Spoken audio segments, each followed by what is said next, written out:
So, good afternoon, everyone. Bonjour tout le monde. I would like to get today's public council meeting called to order. Madam City Clerk. Abshilasi, welcome, bienvenue. We recognize that the city of Moncton is located on this ancestral, traditional, and unceded territories of the Mi'kmaq people. Nous reconnaissons que la ville de Moncton est située sur les terres traditionnelles non cédées du peuple Mi'kmaq.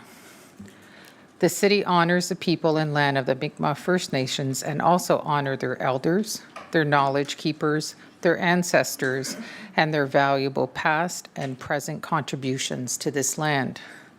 Ce faisant, nous affirmons notre engagement et notre responsabilité envers l'amélioration des relations entre les nations et l'approfondissement de nos compréhensions du peuple autonome locaux et de leur culture. Walalan. Thank you. Merci. Yes, haven't done this in a while.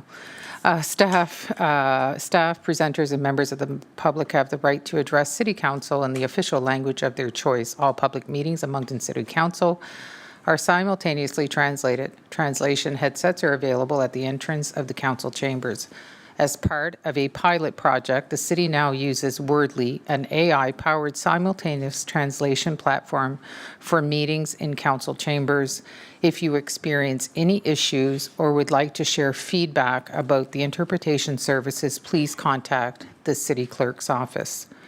Meetings are broadcast in both official languages on the city YouTube channel, accessible via moncton.ca, and will also be aired this evening at 9 p.m. on rogerstv.com. Individuals who have registered with the city clerk's office at least 7 days prior to the meeting agenda deadline will be allocated 5 minutes to deliver their presentation. All other public presenters will be allocated 2 minutes. A 1-minute warning will be provided to indicate the time remaining. An important reminder, all presenters, city staff, and council members are expected to conduct themselves respectfully at all times. Disparaging remarks, offensive language, or profane expressions directed towards council, staff, or members of the public will not be permitted. Any breach of this code of conduct may result in the presenter being directed to leave the council chambers at the direction of the chair. Les intervenants et les membres du personnel ont le droit de s'adresser au conseil municipal dans la langue officielle de leur choix. Toutes les séances publiques et du conseil municipal de Moncton font l'objet d'une interprétation simultanée. Des écouteurs pour l'interprétation sont disponibles à l'entrée de la séance du Conseil. Dans le cadre d'un projet pilote, la Ville utilise maintenant Wordly, une plateforme d'interprétation simultanée alimentée par l'intelligence artificielle pour les réunions tenues dans la salle du Conseil. Si vous avez des difficultés avec le service d'interprétation ou souhaitez nous faire part de vos commentaires, veuillez communiquer avec le bureau de la greffière. Les séances sont diffusées en direct dans les 2 langues officielles sur la chaîne YouTube de la Ville accessible sur le site moncton.ca et seront également diffusées à 21h ce soir sur rogerstv.com. Les personnes qui se sont inscrites auprès du bureau de la greffière au moins 7 jours avant la date limite du dépôt de l'ordre du jour de la séance disposeront de 5 minutes pour faire leur présentation. Tous les autres intervenants publics disposeront de 2 minutes. Un avertissement d'1 minute sera donné pour indiquer le temps restant. Un rappel important, tous les intervenants, le personnel municipal et les membres du conseil municipal sont tenus de se comporter de manière respectueuse en tout temps. Les remarques désobligeantes, le langage offensant ou les expressions grossières à l'égard du conseil municipal, du personnel ou des membres du public ne seront pas tolérés. Tout manquant à ce code de conduite peut être entraîné l'expulsion de l'intervenant de la salle du conseil à la discrétion du président. Thank you, Madam City Clerk. We have an agenda before us this evening. I'll look for a motion to move the agenda. Are there any changes before we Yes, go there forward? are. We have an addition of a 2-minute presentation by Laurie Hébert concerning the city of Moncton flag raising at Beausoleil Broussard location, and also item 7.13, Moncton Cares. Kétan Rival has indicated that he's not able to attend this evening and will be at a future meeting. Okay, and I would like to add also one change at the header of today's agenda. Can we make the change to the current council where it says the previous council is listed on the top? Can we make that We change? will make that change. Okay, good, thank you. Councillor Doyle, you wish to move the adoption of the agenda? I'm looking for a seconder. Councillor LeBlanc, you wish to move for the adoption? Okay, good, thank you.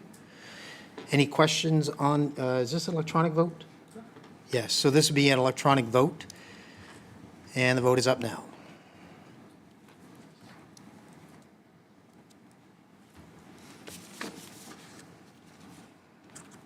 So motion passes unanimously. Madam City Clerk.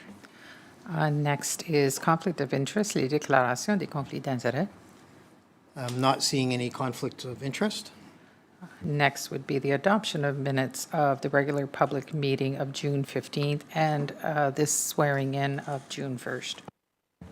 So council, I will need a motion to move these minutes. Councillor LeBlanc, you wish to move that. Councillor Turner, you wish to second this?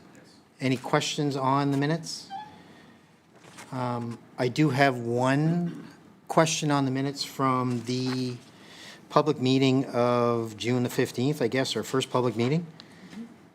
In there, it's listed that I appointed members to a internal auditor committee that will be eventually, it's been changed? Yep. Okay, perfect. So, It's been removed and added. It's all been changed on everybody's platforms. okay, good, thank you. I appreciate that. Madam City Clerk? Oh, we need an electronic vote.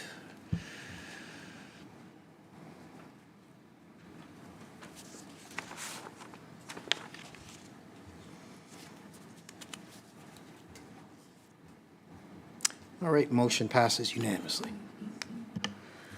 Next is consent agenda, les questions soumises à l'approbation du Conseil. Il y en a un ce soir, une demande d'exemption de l'arrêté concernant la prévention des bruits excessifs, spectacle de la rentrée 2026 de l'Université de Moncton. So no presentation on this. This is a consent agenda, so I will look for a motion to move this. Moved by Councillor Guéret, seconded by Councillor Legier. Any questions on consent agenda?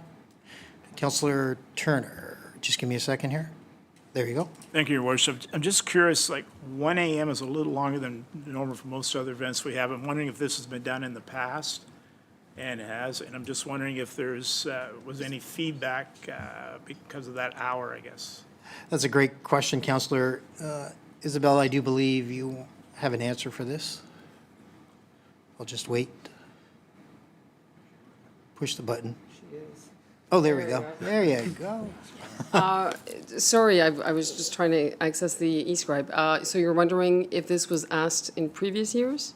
Correct. Is that your question? For the 1 a.m. Yes, it was asked in previous years. This is something they come up with about 3 times every year where they have different events. This is not abnormal for us to do for the 1st of September. And the other part of the question was, has there been any negative feedback from the neighborhood? And I know the location within the campus is fairly contained and central. It's not on the perimeter. But obviously sound carries depending on the wind direction and direction, blah, blah, blah. So just wondering if there's been a lot of negative feedback or any negative feedback or? There has not. My recollection is there's been one person, one individual who has called the city on a number of occasions over the past few years, but not more than, not to my knowledge. Sounds good. Thank you very much. Thank you. Thank you, Councillor. So I will ask for a motion. Motion's been asked, moved and seconded, so now we'll have a vote. We'll just wait for the vote to come up.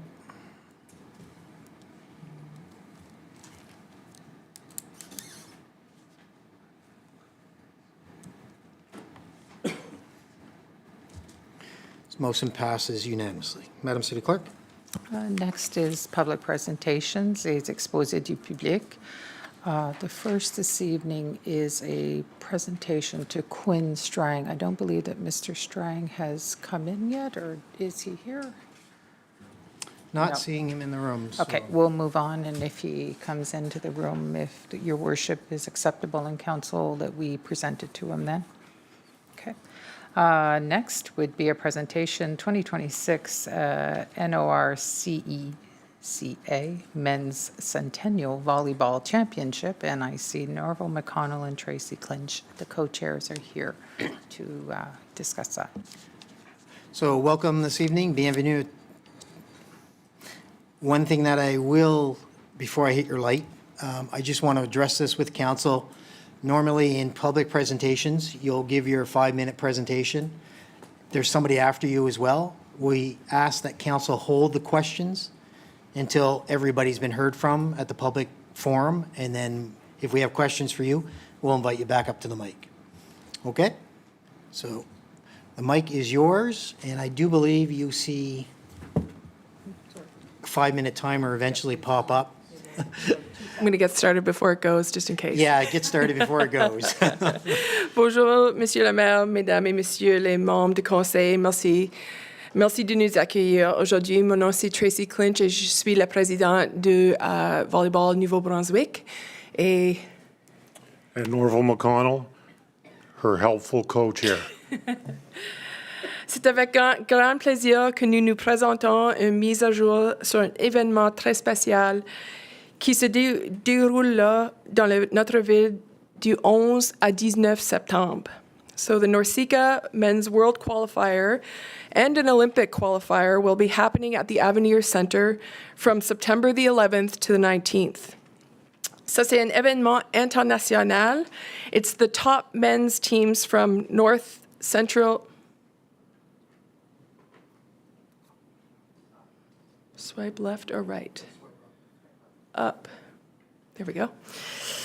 C'est un événement international. It's the top men's teams from North, Central, and the Caribbean. Et c'est le dernier événement international a eu lieu il y a plus de 20 ans dans la région.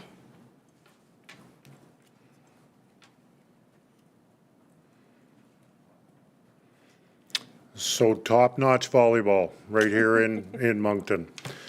Avenir Center, September the 11th till the 13th is pool play. It's an 8-team tournament. There'll be 2 divisions of 4. They have their own internal competition, and then they cross the divisions. And that's when we get to the Continental Championship playoffs. And the top 3 teams from that will go to the World Championships. We have an AUS game scheduled for the day off, which will be a nice opportunity for our local players to play in the Avenir Center and as well be exposed to the volleyball. And then perhaps the highlight of the event will be the closing 2 days where we have an Olympic qualifier where the top 4 teams from the previous tournament, hopefully Canada will be one of those teams, will play in a qualifier for the Olympics, the LA Olympics. And because the United States is one of the teams that's participating, they automatically qualify, so they won't be in that event. So we're obviously hopeful that that Canada will be there.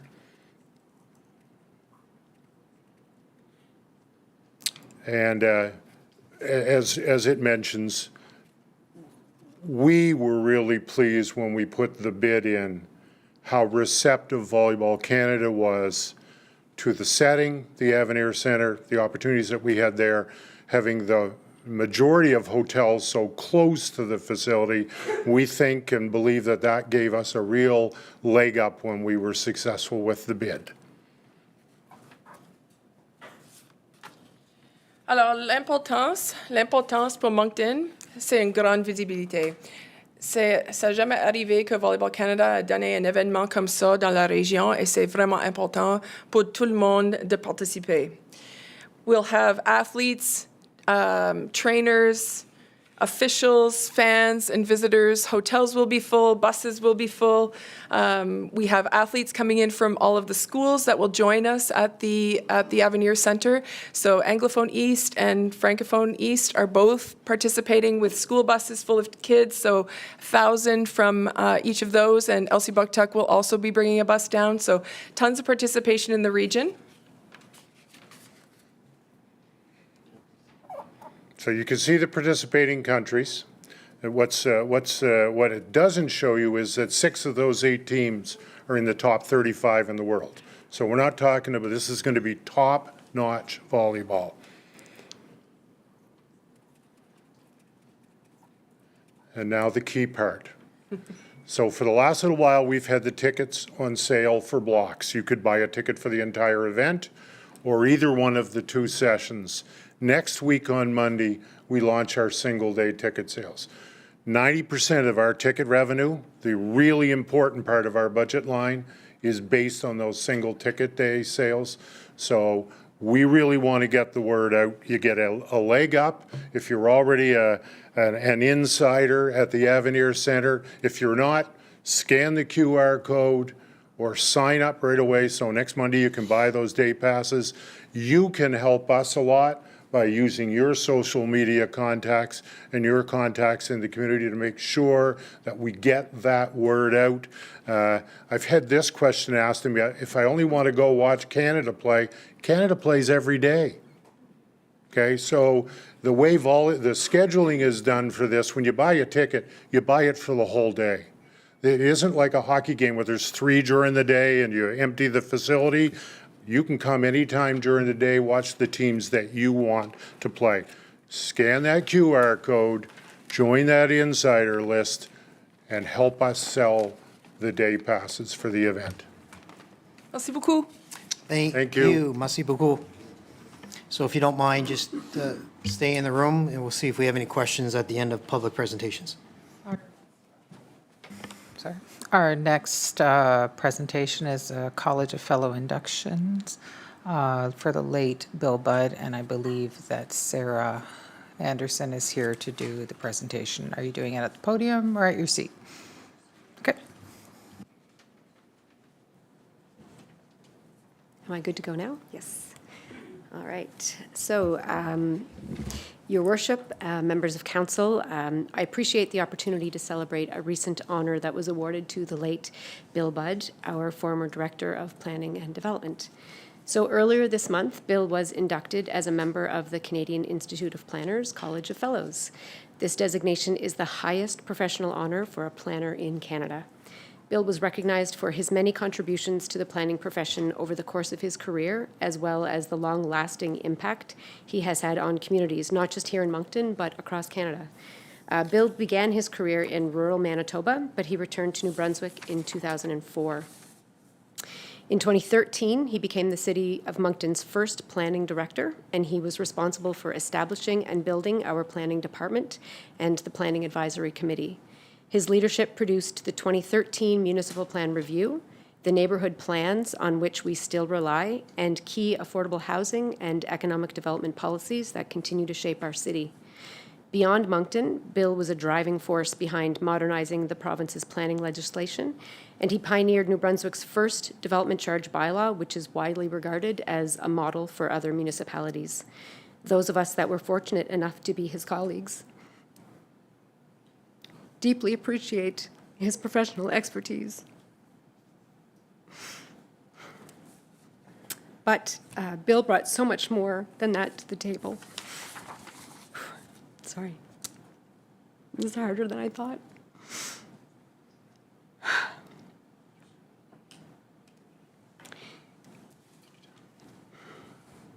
He fostered a culture of trust, accountability, and professional growth.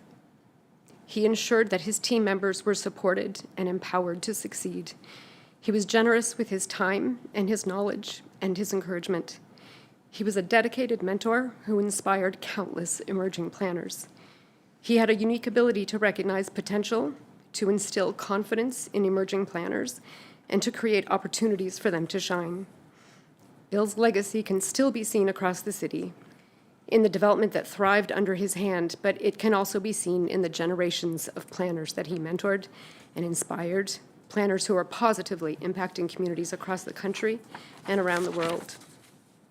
We are thrilled that the Canadian Institute of Planners has recognized Bill's incredible impact on the profession and that Bill's family was able to take part in the induction ceremony that was held in Montreal 2 weeks ago to accept the honor on his behalf. And we are grateful for the chance to have worked with him and to continue to build on the foundation that he laid. So on behalf of the Planning and Development Department, I would like to offer our congratulations to Bill's family on this prestigious and very much deserved honor.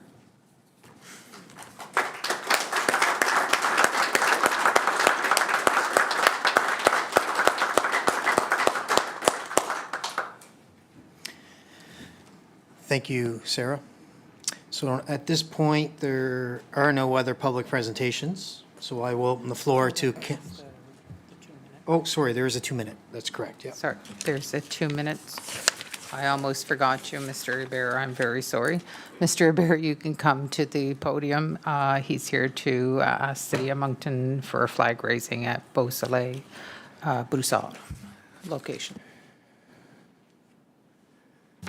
Welcome, bienvenue. Thank you. The floor is yours. Thanks for having me the time here. My name's Laurie Hebert. I'm a historian, and I did a lot of research on the Petitcodiac River from Hillsborough to Salisbury. I've got all the research.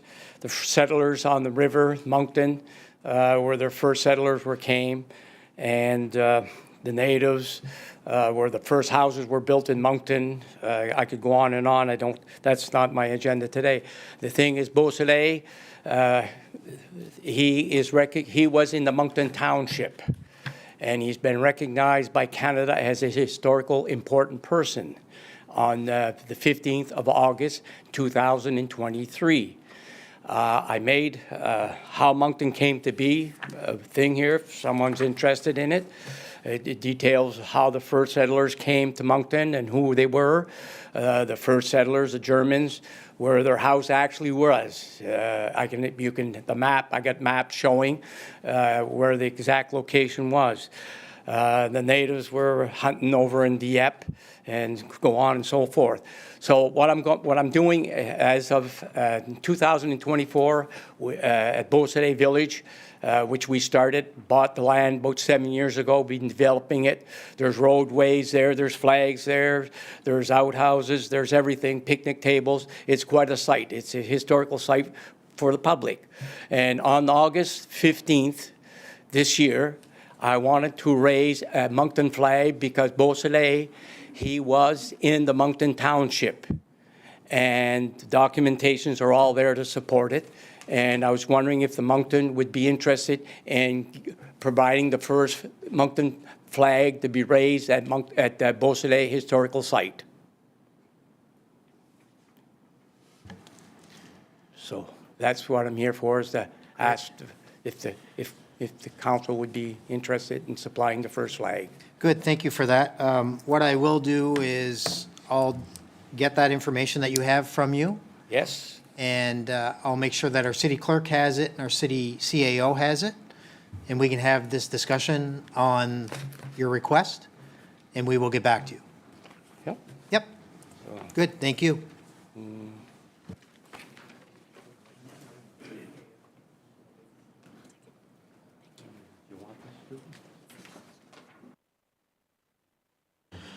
All right, council members, so that is the end of the public presentations. So at this point, I will open up the mics for questions. Deputy Mayor Richard. Thank you, Mayor Crossman. Tracy, I find that you spoke more than Norval, so I was going to take like 3 pages of questions for Norval, but since he's sitting down now, I'll just leave him there.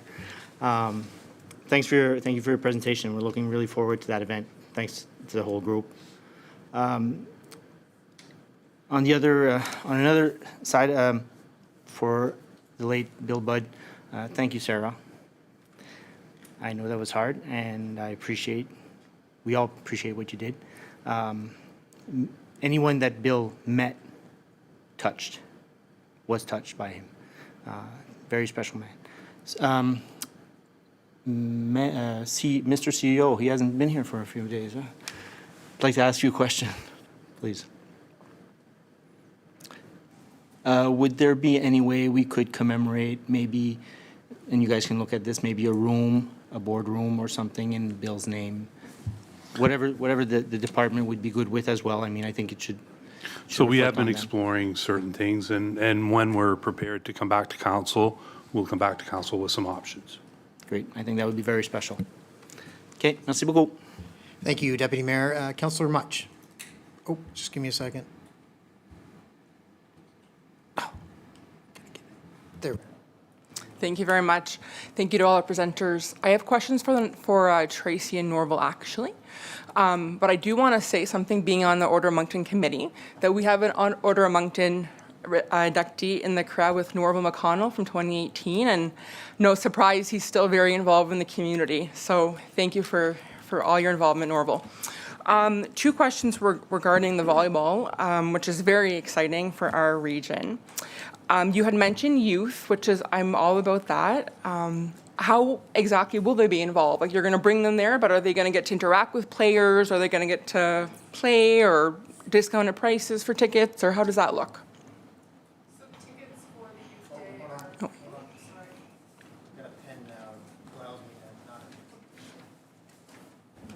Gotta wait for the red. It's the opposite of what you think. You right? Yeah, yeah, it is. So the tickets for the Youth Day are all free for the kids. So it's through sponsorship that we're able to do that. So a lot of businesses in the area have come on board to help sponsor those days. So the youth will be participating free of charge. There's also a walk-in ceremony for some of our newcomer families. So accompanying athletes from Central, South, and North America into the gym in the evenings, particularly because they won't be in school. So we'll have walk-in opportunities and also meet and greet opportunities at FanFest for them to meet with some of the athletes. Wonderful. Thank you. One more question. And I had heard this presentation at my Rotary Club before, actually, so I know some of the answers. But could you just speak to how volleyball has grown in the region overall and what this could mean for the future of our city in volleyball? Okay, if I take that. So volleyball is the fastest growing sport in New Brunswick by far. 195 teams participated at the Agrina and 2 schools in December. And there are 6 major events for Volleyball New Brunswick, which now happen in Moncton. And the STEAM report on those is that they deliver $3.66 million to the economy every year. Wow. That's awesome. Well, exciting. Looking forward to some volleyball. I'm more of a basketball gal, but I'll watch some volleyball. We've transitioned a lot of people over to basketball. Come on over. From basketball, come on over. Look at me. I know. I know Norval through basketball. Yeah. Good stuff. Thank you very much. Thanks. Thank you, Councillor, and don't forget to buy your tickets as well, right? Councillor Turner. Thank you very much, Your Worship. I'd like to ask again, Norval and Tracy, and sorry to have you sit down. I was trying to get on the agenda quicker, probably. The question I have, actually, you're talking about previous tournaments to this one being held. Do you know where it was? Like, it would have been like 4 years ago, I guess. Where would it have been previous to this tournament? Do we know? No, I have no idea where the last one was. I do know that we were in a very competitive bid with Puerto Rico. It went back and forth, I think, 3 times, and ACOA and RDC and the City of Moncton really came to the table to make sure that we were able to keep it in Canada, and then Moncton was awarded it after that happened. I thank you for that. I was assuming that Canada was awarded the tournament, and then we went out in Canada. So it was actually all the countries were in the running, and it came down to us in Puerto Rico. Okay, that's good news. All the other NORCECA countries were eligible to apply. And when Tracy says it was a competitive bid, it was a competitive bid. And we know how hard the city staff worked with us to make sure. But at the end of it all, we are convinced that the Avenir Center and having those hotels so close really helped us seal the deal. Because the transportation cost, which is huge for events like this, was significantly reduced, and that's, we feel, gave us a huge, other than the people. Moncton sells itself on the people, but that's, we think, was the big deal. 100%.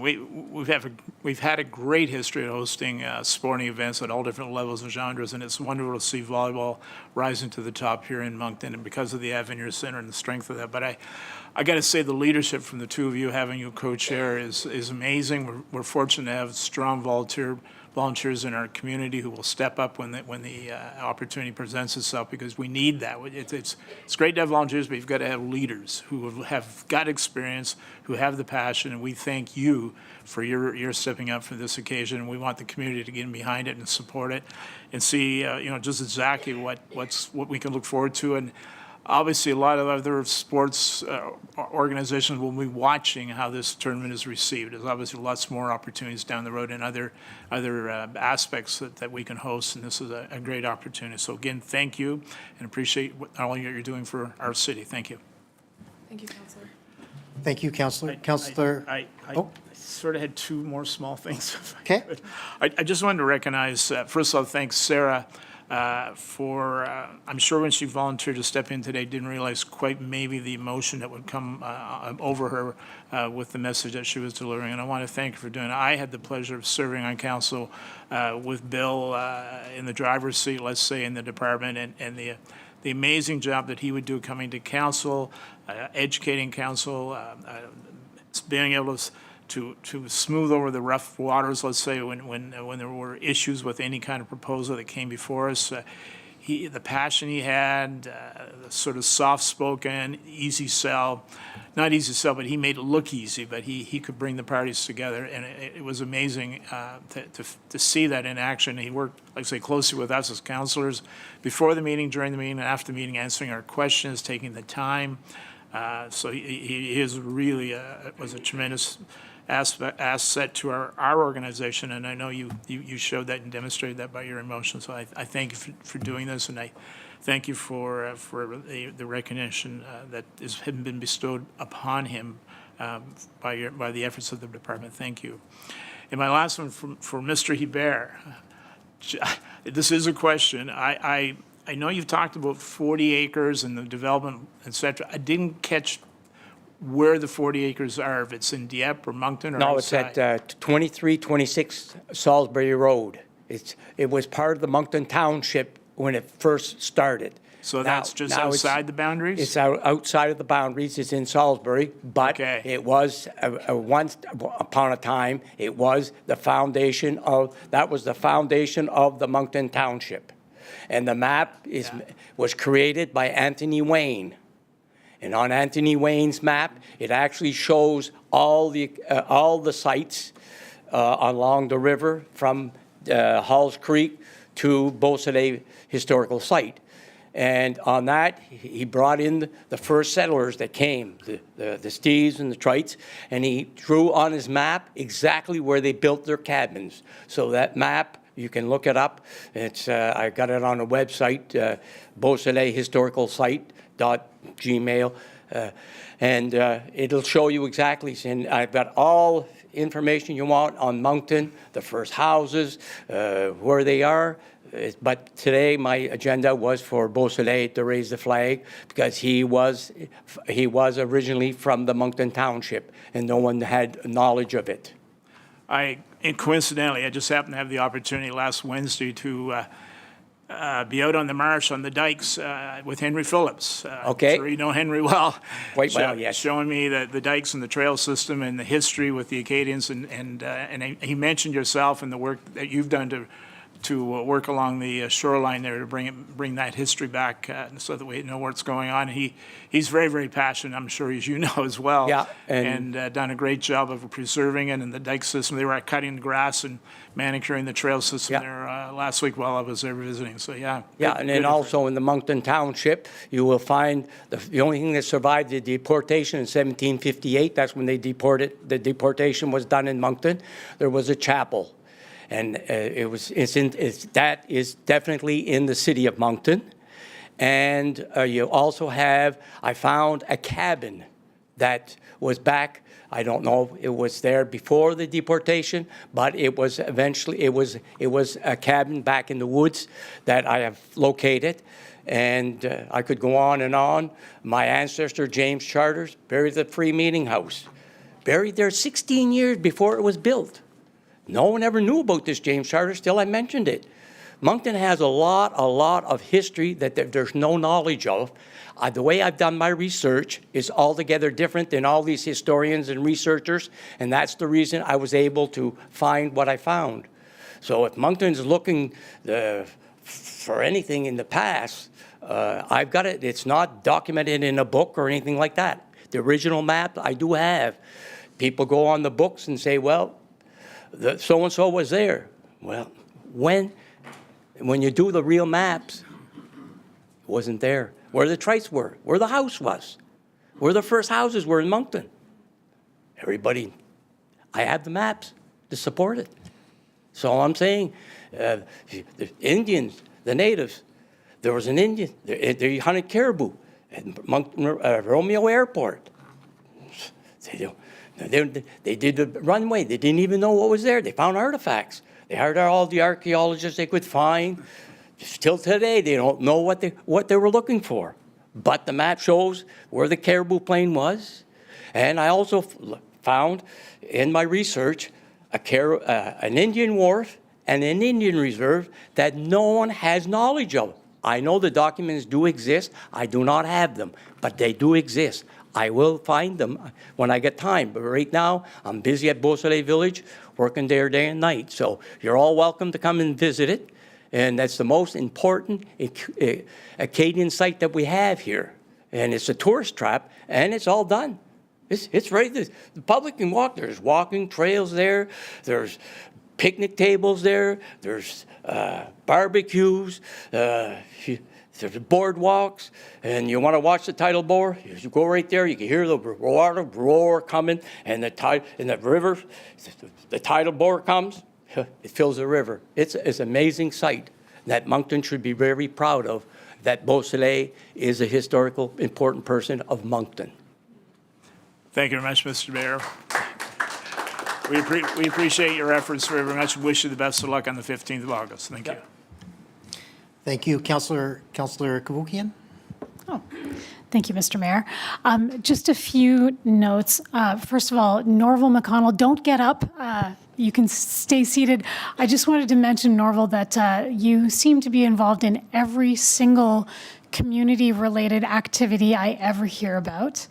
And so I wanted to mention that I'm not sure when you find time to sleep, because you really are everywhere all the time. So I wanted to thank you personally. I know I had big shoes to fill when I took a seat on the District Education Council after you'd stepped down. And so, you know, it's been my great pleasure ever since to follow you around, seeing all the wonderful things that you're involved in. So I just wanted to thank you very much for that. Sarah, Bill Budd was not someone I ever worked with. At the time, though, I was a critic on the radio, talking about city matters a lot with one of my fellow councillors here. And there was a lot to critique, but not about Bill Budd. He was a solid professional, and I found that his way of explaining planning was something that everyone could understand, even those of us, you know, amateurs like me who have no planning background. So I have to say that he made our job easy.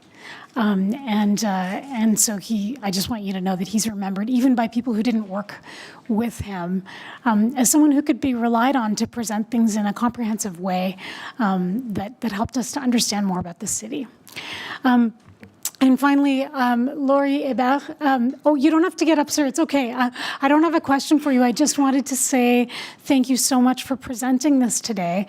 I'm a political scientist, which means I always have historian envy, but I'm also a relative newcomer to Moncton. I've only been here for 5 years. So Moncton's heritage, and specifically its Acadian heritage, is something that's deeply important to me, even though I don't have a drop of Acadian blood. It's really important to me to be a good citizen of Acadie. And so hearing about Beausoleil's relationship with Moncton is an exciting thing for me. And I'm not sure what we'll do about whether or not the city will raise a flag, but I would certainly love it one day if you would show me around the Beausoleil area. That would be great. Welcome anytime. Just give me a holler. Okay, sounds great. Thank you. Thank you. Thank you, Councillor. Madam City Clerk, not seeing any other questions or comments. Okay, next is administration presentation, les exposés de l'administration. We have one this evening. It's an update from the RCMP. Superintendent Benoit Jolet is here to provide us the update.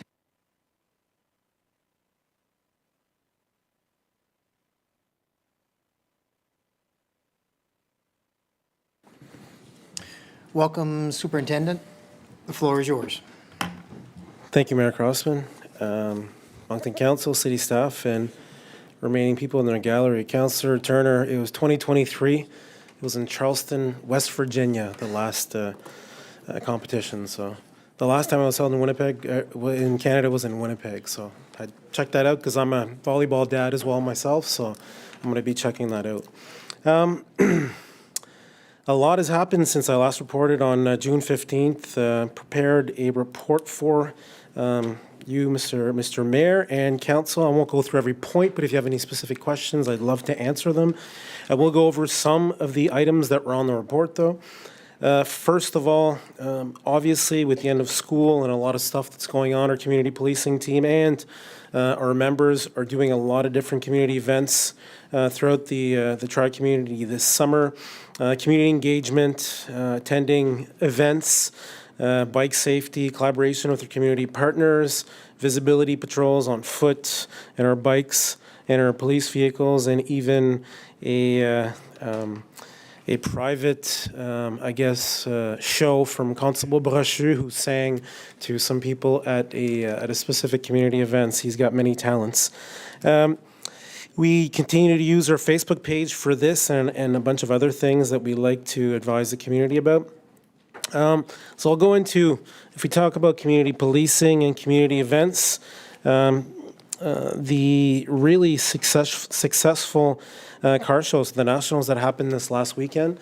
So I'd like to draw a line between the organized events, which are always fantastic, never any issues in the areas that are organized in the city, and the organizers, the volunteers, and the security personnel. So if we think about Main Street, if we think about Centennial Park.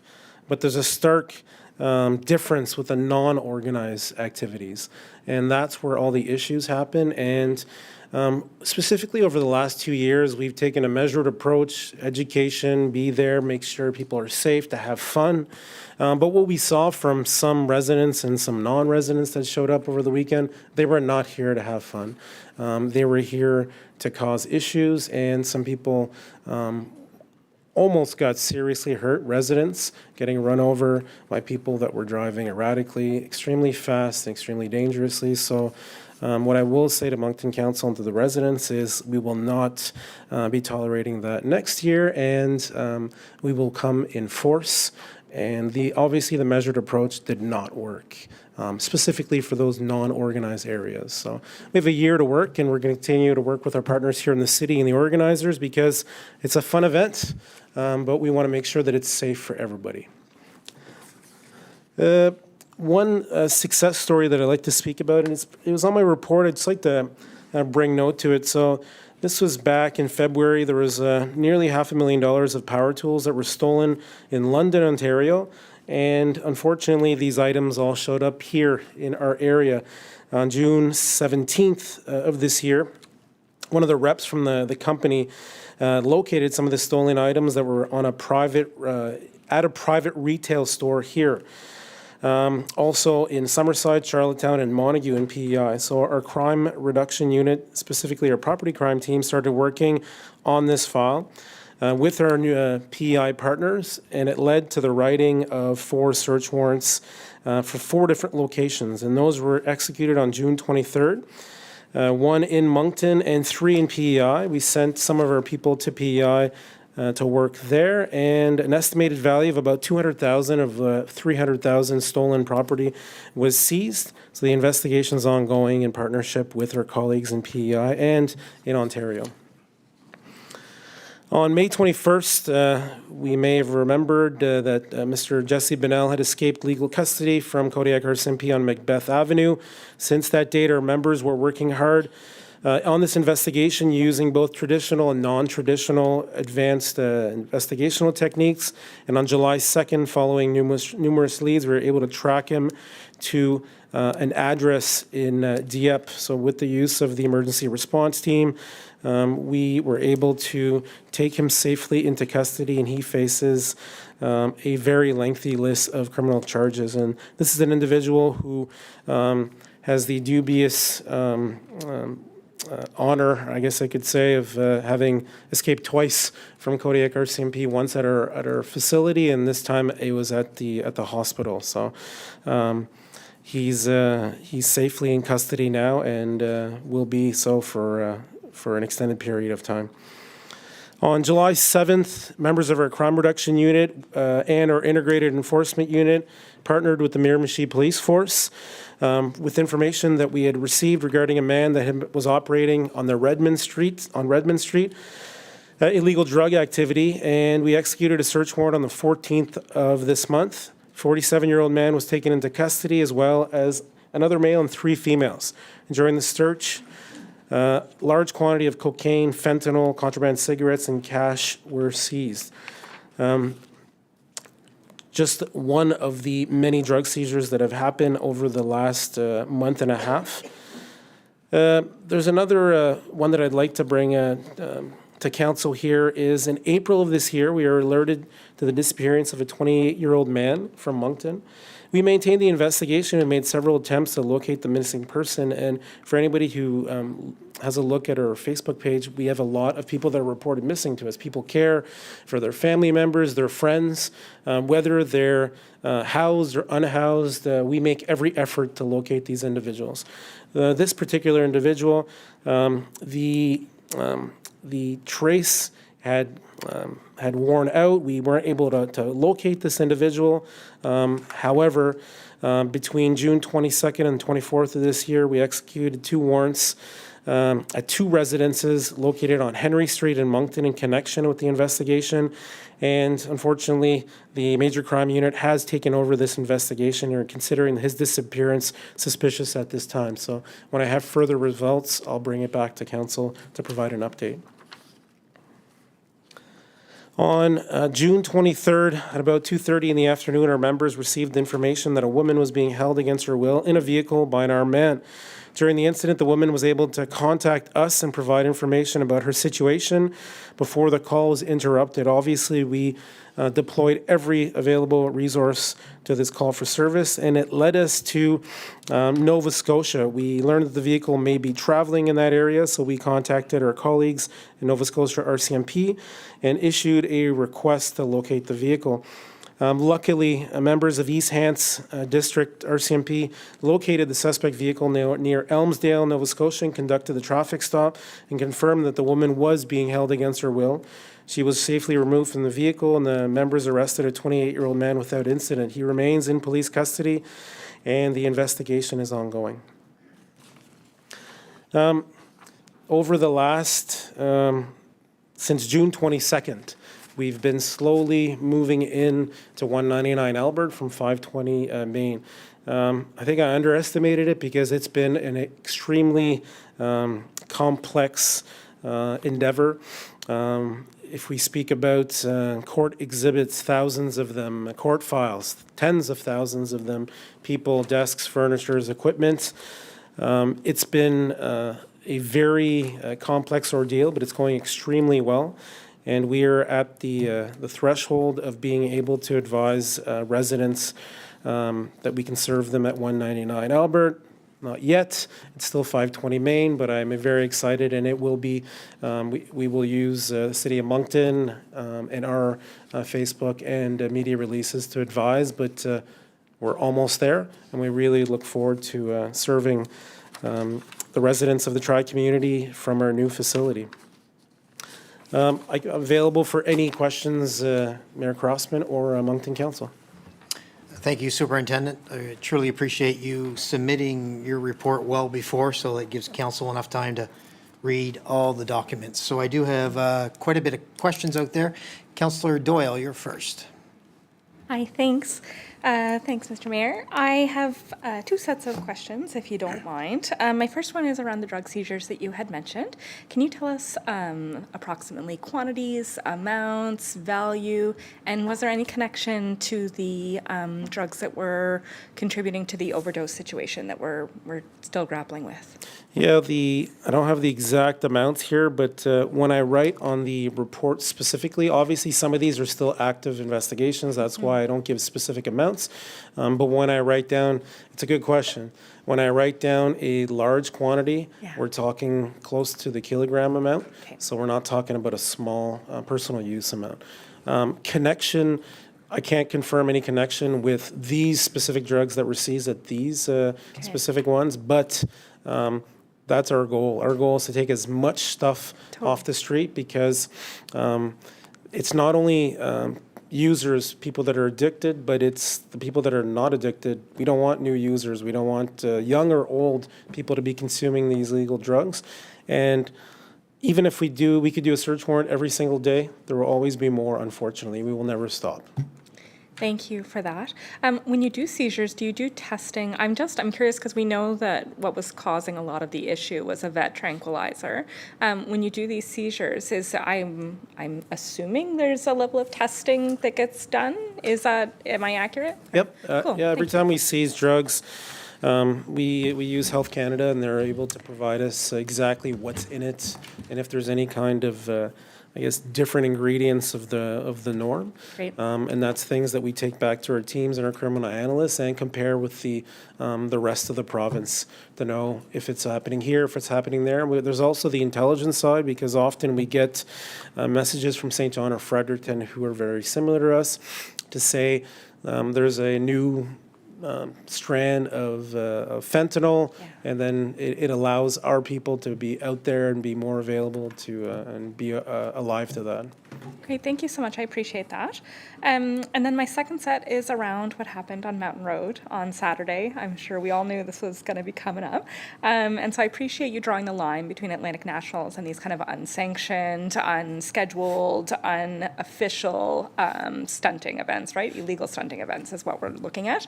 I think, though, we all knew that this was coming. It happens every year, and it seems like it's getting worse and worse every year. So I am happy to hear that next year there'll be much more a zero tolerance. I will say I'm a little disappointed. I had reached out with staff to say, what is the plan here, and was assured that there was a plan. And when I look at the videos that are circulating online, it doesn't feel, my perception of it was that the plan did not work. I'm sure for your folks, it was not a pleasant experience to be screamed at the way they were. I'm sure it wasn't a pleasant experience for the folks who were taken to the ground. And I know it wasn't a pleasant experience for the residents who live in that area and folks who are trying to use Mountain Road, because like many people on council, I've received a ton of messages around this. And I guess my ask is that if staff, our staff and your folks can kind of come together to do a bit of a debrief. What was the plan? What worked? What did not work as well? And then going forward for next year, what will that look like? Because this can't happen again. It was incredibly troubling to watch, not just the stunts, but seeing kids walking in the street with cars driving by, regular traffic trying to go by. We are so lucky that nothing worse happened than it did. And so I'd really like to see a debrief on that, and I hope that that's doable and possible. Yeah, well said, and that's obviously part of the plan. Okay. Because we already have the dates for next year, so we've already started planning. We started planning today Great. for that, because, like I said initially, it's just another positive event for Moncton, and we want to keep it that way. There's a lot of our employees go to these events because they like cars. I'm not a car guy. I'll do something else, but there's a lot of people that love cars, and they're there, and some of our members have cars in the show. But the unsanctioned events, and they happen once in a while here and there, but now with this specifically, it's an unsafe situation for I everybody. agree. Yeah, fireworks being launched into crowds, people thrown to the ground. It wasn't a good look for Moncton. Not at all. Wasn't a good look for any of us, and certainly not for the Atlantic Nationals, which is such an important event for the city. And I would hate to see it affected by what happened, by events like what happened on Mountain Road on Saturday. So thank you for your folks. I saw them in the video. I know that was probably a miserable night. And I'm looking forward to kind of seeing this debrief and what happened. Thank you. Thank you, Worship. Thank you, Councillor. Superintendent, I don't see any other questions from council members at this point. I will chime in with regards to what Councillor Doyle has just expressed, that a briefing is needed to this council and to the residents of Moncton, quite honestly, on what happened on Saturday night along Mountain Road. And I'd really like maybe some sort of clarification from you, because I've heard some rumors floating throughout the community since then that our Moncton police officers were yelled at and addressed the wrong way on site and things along this line. Did any of that actually happen? That we were yelled at? Yeah. We get yelled at every day. Oh, wow. Sorry. How can, I don't know how to phrase it. I don't know. No, Do I speak say you candidly. were yelled at, sworn at, insulted? All the above. All the Mayor above Crossan, at this one event. Let's specifically be on this one event on Mountain Road Yeah. where there may have been youth, there could have been children, youth, other people that, you know, could have been exposed to what your members are going through. Is that? Yeah, and look, we wear a uniform. It's, I guess you could call it an armor, but we're all human beings and we're all residents of the tri community in the areas here. And we all go to the stores on Mountain Road there. We all eat at those restaurants. We go to those pharmacies. We park our cars at those spots. But our members were just trying to do their job and ensure public safety. And when I said at the start, we've done a measured approach in the past. It's all about stop the negative behavior, get away from where the families and children and the groups are. And it's more about education instead of just writing 500 tickets, 1,000 tickets and arresting everybody. But it doesn't work, and we've seen it over the last 2 years. This year was the worst that I've seen since 2019, since I've been here. It's unfortunate because it takes away from the positivity of the event. But I look forward to what Councillor Doyle mentioned, and what you're asking for is to meet with city staff and also with the organizers to see is there anything that we could do better? Because it's always about what we can do better and making it safe for everybody. But our people had a rough night on Friday night too. Friday was not as bad, but Saturday night. But they all showed up for work the next day, and we'll just carry on. So would you mind explaining to me what happened Saturday night for our members? Like when they got on site, what was the plan? What was the initiative? Well, we responded to complaints of people doing burnouts, races, and all that in that specific area, and it's a busy summer night in Moncton, so there's a lot of calls for service going on. On top of that, and our responsibilities for here to make sure that it's safe because we have road closures and that. We had extra people set for this for this specific event. But we didn't have enough people to deal with the amount of people that were there. And for those, I don't have social media, and I'm happy because it helps me sleep at night. But my wife showed me, she's like, "Did you see this?" I'm like, "Yes, I know what happened." And like our members got circled by people that were just angry and intoxicated, and there's people of all kinds of ages. And the problem is in that big group, there's a lot of people that are there to have fun. And they're just there, they're curious, and they're going to get stuck in a negative situation and could get hurt. Because it's always a tiny little percentage of the population that cause problems like this. But this is my commitment to this council and to the residents here. It will not happen again. It will not happen again because we have a duty to preserve public safety and order. And it was at the cusp of losing control on Saturday. Didn't get there, but it was pretty close. Good. Thank you, Superintendent, and I appreciate your honesty on this. Thank you very much. I do see some councillors have hit their lights after the fact, so Councillor Kingston. Thank you, Mr. Mayor. Thank you, Ben. I just wanted to touch on the weekend because we all had the video sent to us regarding Facebook, and you're very fortunate not to be on it. Ben, how do you do that? But it's great. And I think we all play a part in the mass media messaging in the spring and summer of 2027, led by your Facebook page with the RCMP, that private radio stations in the city, whoever, we get together in this and we disarm the people that are coming in and not having fun, as you put it. And the more we do that during 2027, I think the mass media message blitz that this will not be tolerated will certainly be accepted, I think understood. I don't think we can do it in parcels or piecemeal. It has to be a concerted effort led by, obviously, your department. So thank you, Ben, for that on Saturday night. Glad it stayed within control, as you said. And thank you, Mr. Mayor. Thank you. Thank you, Councillor. Councillor Much. Thank you, Your Worship. Thank you, Superintendent Gillette. 2 questions. Actually, one relates to Atlantic Nationals. Would you have data on tinted windows that were stopped? Would that be for next report, maybe? I received a question from a resident about that. Yeah. You For wouldn't the put it, yeah. weekend, you mean? Yeah, yeah. Yeah. Yeah, okay. That's easy stuff. It's easy, okay. I'll email you.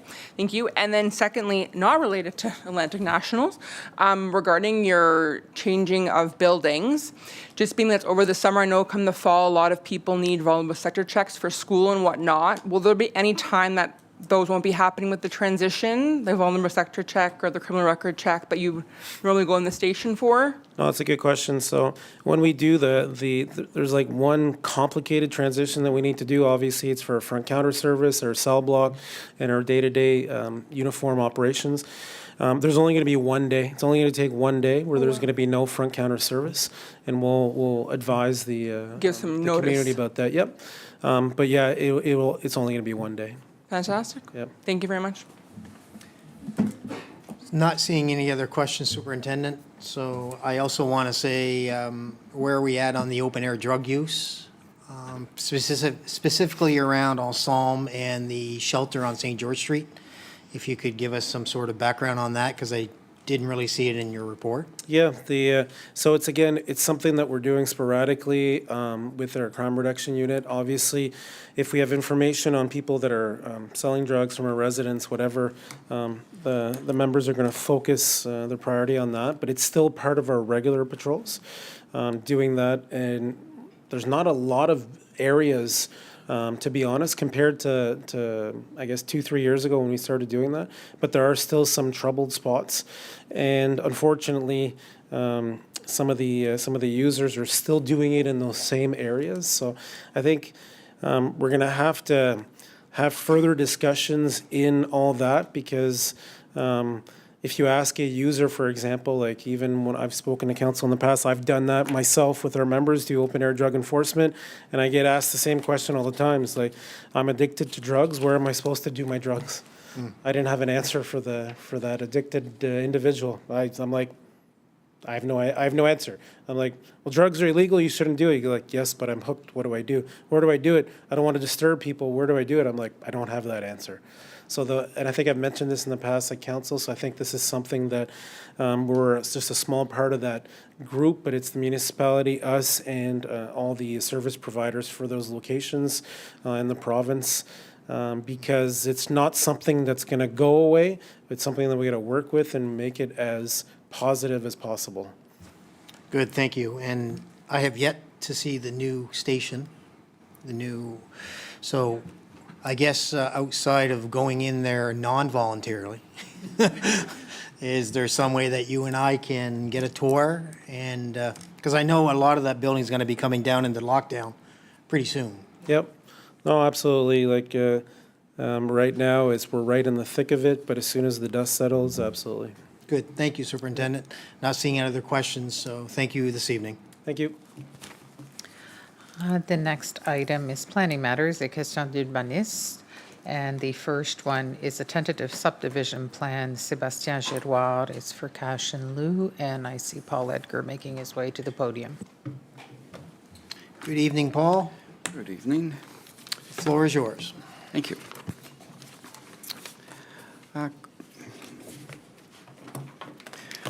Good evening, Mr. Mayor and members of council. Administration has received a subject application on behalf of Sébastien Girard. The proposed subdivision is located in Ward 4. The area outlined in red here is on Crawley Farm Road, and it shows the location or the extent of what the new lot is going to look like. So the purpose of the tentative plan is to create lots 2401 and 2402 for residential purposes. As a condition of subdivision approval, 10% of land must be turned over for land for public purposes, and that excludes any public streets that are being created. There's no public streets here. Council may also require, or instead of land, 8% of the market value of the land. In consultation with the Recreation Department, it was determined that land for public purposes was not required for the area. So as such, administration was recommending that Moncton City Council require cash in lieu for land for public purposes in the amount of $13,220.45 for the Sébastien Girard subdivision. Thank you. That's all, Paul? That is all, sorry, yeah. Good, thank you. So, council, we have a motion on the table this evening, so looking for a mover and a seconder. Question, okay, I need a mover and a seconder. for the motion? Okay, Councillor Doyle and Councillor Richard, so moved by Councillor Doyle, seconded by Councillor Richard. Now I will open it up to questions. Councillor Doyle, since you moved it, I'll give you the honor. Do you have a question? Okay, so since you moved it, you'll be first to ask questions. Just give me a second here, and you should be good. I'm going to move everything now that I know I get to talk first.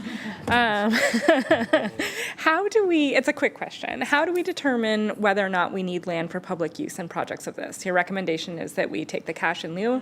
How do we decide when we need it and when we don't? So it is a not quite a quick question or a quick sorry. answer, but it's okay. It's generally, if you're dealing with a large street or a large piece of land, for sure, we want to try and get some land there to help build places for playground space. This specific case, we'd only get about 1,100 square meters. One of our smallest parks is about 3,800 square meters. And it only is viable because there's trails connecting to it. So anything smaller than 3,800 square meters is too small for a playground park. So one of the other things with this one is you get disconnections when you create these smaller little pieces, and it just doesn't make for good planning and for good layouts of parks and connectivity. That was an easy answer. What do you mean? That was great. Thank you. That's Is that all, Councillor? Thanks, Mayor. Good, thank you. Councillor Legier. Thank you, Mr. Mayor. My question along the same lines. So I'm a longtime user of what has long been an informal park just behind this parcel, and mountain bikers have been using that area, trail runners and snowshoers for decades. And it used to be this parcel, before there was a house here, this was the primary access off Crowley Farm Road into that network of trails. And kindly, when they did develop the spot, they worked with folks to find a new access. But there's going to be a lot going on in this larger area over time, and I can't help but wonder, and I've done my best to look at our maps here and with some maps that I have of my own. This is right along, I believe, a natural gas easement, maybe.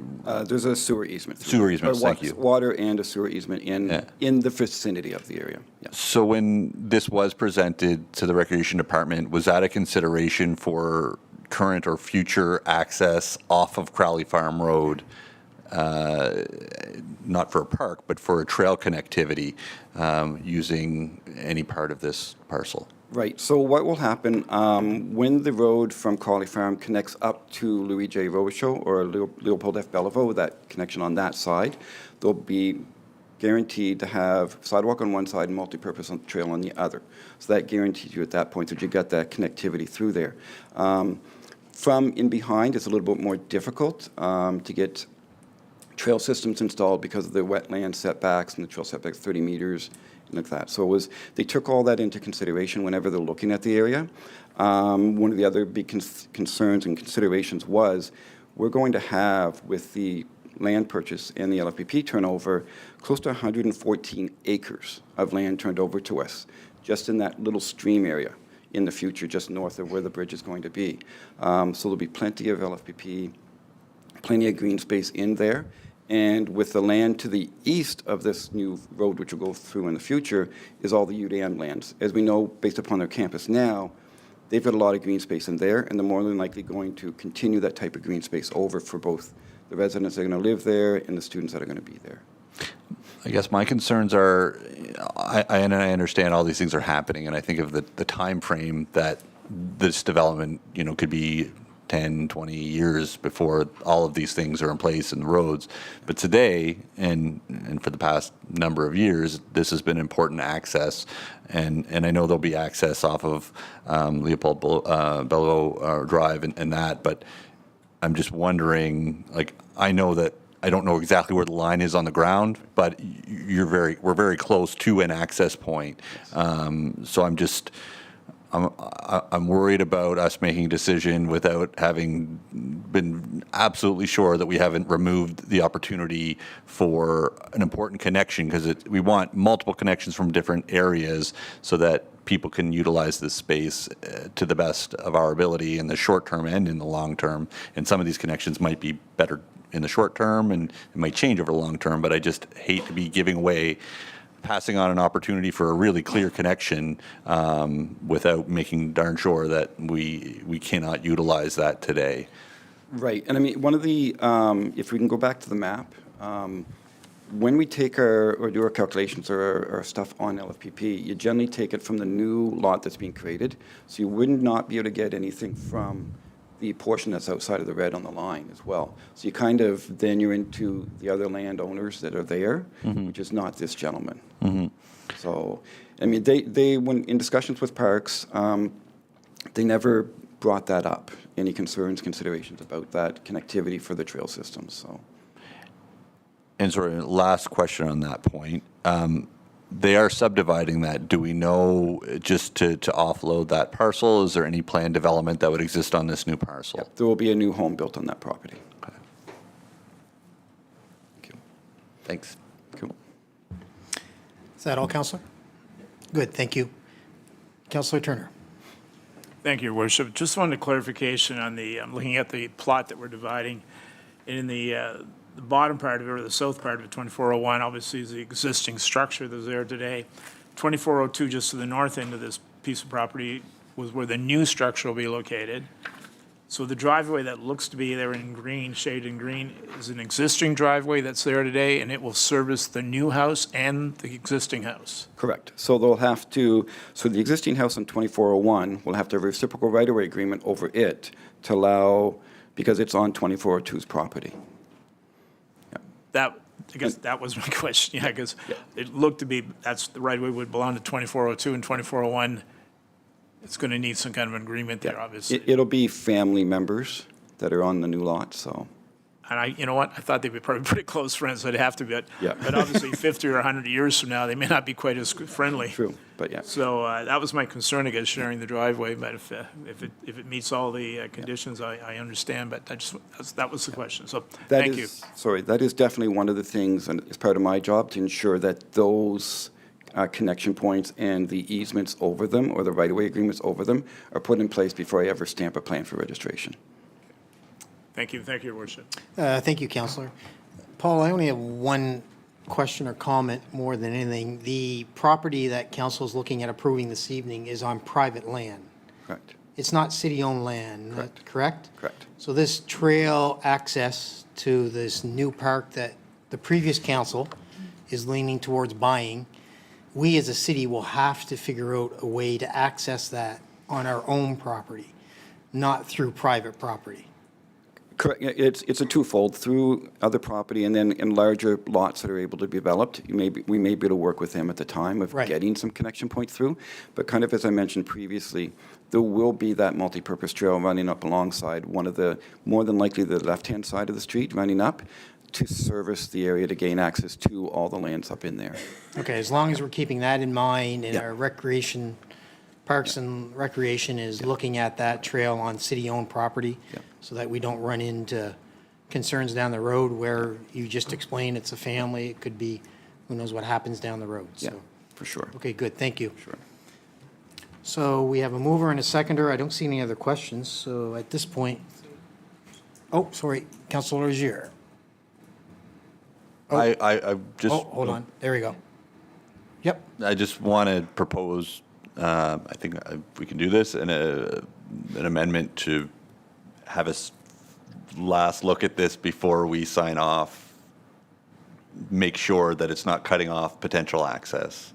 Are you looking at an amendment, or are you looking at a postponement? A postponement, I suppose. Postponement? Yeah, that's what I would suggest. Okay. Sorry? So I need a seconder for that. So it'd be seconded by Councillor Kavokian. There is no further discussion on this at this point? Do we have a date? When we do a postponement, it's often that we want a date. Is it to the next public meeting? Next public meeting. Yeah, I think we can, just want to look at it in detail to make sure where trails exist today, informal or otherwise, are right on this line. And I just want to have a very close look, if that's possible, if we can make a final decision. This is usually non-debatable, but I'm going to allow the city manager because I think he's probably looking for direction from you on this. So, Mr. CAO? Thank you, Your Worship. Absolutely, that's what I was looking for.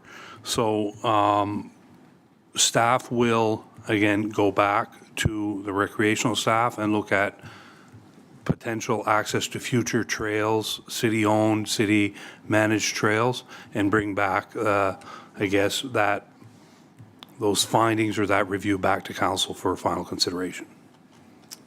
Counselor, is that fine? I just want to make sure that we don't send staff off on a wild goose chase. I want to make sure we're direct on this to staff. There is lots of mapping for the trails that exist today for them to consider. Yeah. Good, thank you. So at this point, I will ask for the vote. Oh, sorry. Yeah, I do. Yeah. Electronic or hand? Yes, electronic. Electronic. As opposed, you're voting on the postponement Postponement. until the August 17th meeting.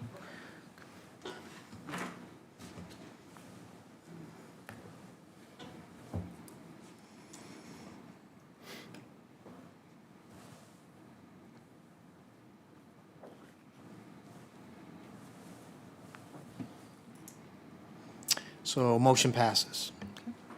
Thank you, Paul. Madam Don't City move. Clerk? Don't move, Paul. Oh, no. No. The next is a tentative subdivision plan for Gordon Carson. It's cash in lieu once again. Go ahead, Paul. Thank you. The next subdivision application was received on behalf of Joseph McDonald. Again, the proposed subdivision is located in Ward 4. The aerial map here shows the red outlines of the properties that are affected by an actual subdivision plan bordered by Mapleton Road and Northwood Road. So the purpose of the tentative plan here is to create lots 2601 and 2604 for new residential developments. The other two lots, 262 and 263, are already existing developments, and the two parcels are land management consolidations. Similar to the previous application, land for public purposes must be dedicated to the municipality, or council may require cash in lieu. Consultation was again carried out with the Recreation Department, and it was determined that land for public purposes is not required for this property. So administration recommends that cash in lieu of the land for public purposes in the amount of $8,042.16 for the Gordon S. Carson subdivision. Thank you. Thank you, Paul. So, council, we have a motion in front of us this evening. Deputy Mayor Richard, you wish to move that motion? And you have a question. Okay, looking for a seconder. Councilor LeBlanc, you wish to second this? Okay, good. Deputy Mayor Richard. Thank you, Mayor Crossman. Thanks for the presentations, Paul. On this one, parcel 26A, parcel 26B, what do they become as zoned? What can go up there? So basically, the parcel, they're getting attached, they're R2 now, I believe, and they will remain R2. I don't have the zoning map with me. But they would remain R2. Whatever the zone is now, they would remain. So they're just basically getting, like 26A is being attached to the larger parcel to the north, and 26B will go to the parcel lot 74-3 to the east. But they maintain their existing zoning. And so what can be built there just for? Just, it's just additions on, but right now, nothing on those, because what we've done between parcel 26B and 26-3, we've left enough room for a street opening in the future. Okay. And that is how we want to see this proceed in the future, is an actual street going in before anything else get built on the large piece of land that's been created. So right now, parcel 26A could build the same as lots 26-2, 3, and 1? It could, but that would be a flag lot, and we have a definite want to see a future street go through there in the future. Okay, thank you. Is that all, Deputy Mayor? Good, thank you. Not seeing any other questions, so at this point, Paul, thank you. I will call for the vote. Oh, sorry. All right, late. I'm going to take my time hitting your light then. All right, Councilor Turner. Thank you, Your Worship. Curious, Northwood Road, is it serviced? Yes, it is. And is it city water or is it from a well? It is city water. That area is city water, so there's enough service there to obviously service this property. Yep. The urban boundary runs up there for service and for the water and the sewer. Is that Mapleton Road extension, is there still a well up there in that neighborhood, in that subdivision? There could be some, but up the Mapleton Road itself, it runs up to Mapleton Heights subdivision to the second entrance for sure. Yeah. But there could be some intermittent wells up in there from people that have chosen to keep them. So. Thank you very much. Thank you, Councillor. So, seeing no other questions, I will call for the vote.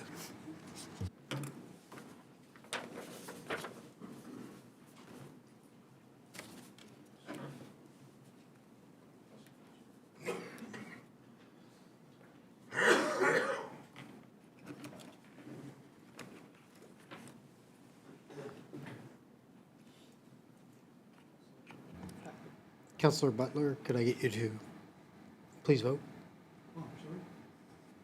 Thank you. So motion passes. Thank you.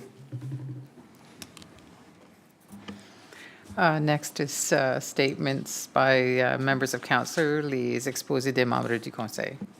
Councillor Mutch, I have you up first. Thank you, Your Worship. Since our last council meeting on June 15th, it has certainly been a busy and rewarding first month as a city councillor.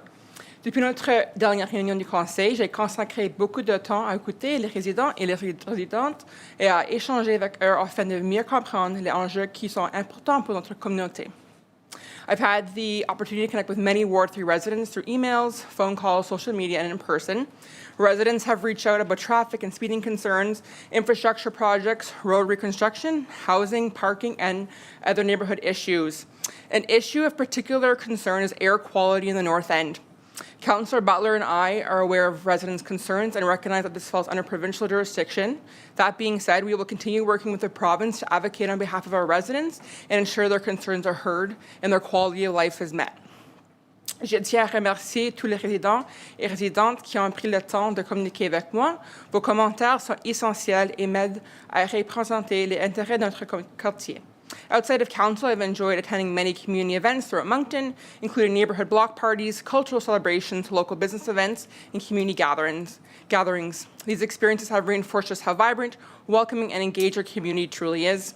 Je tiens également à remercier les résidents et les résidentes du quartier 3, mes collègues du conseil ainsi que le personnel de la ville pour l'accueil chaleureux qu'ils m'ont réservé au cours de ce premier mois.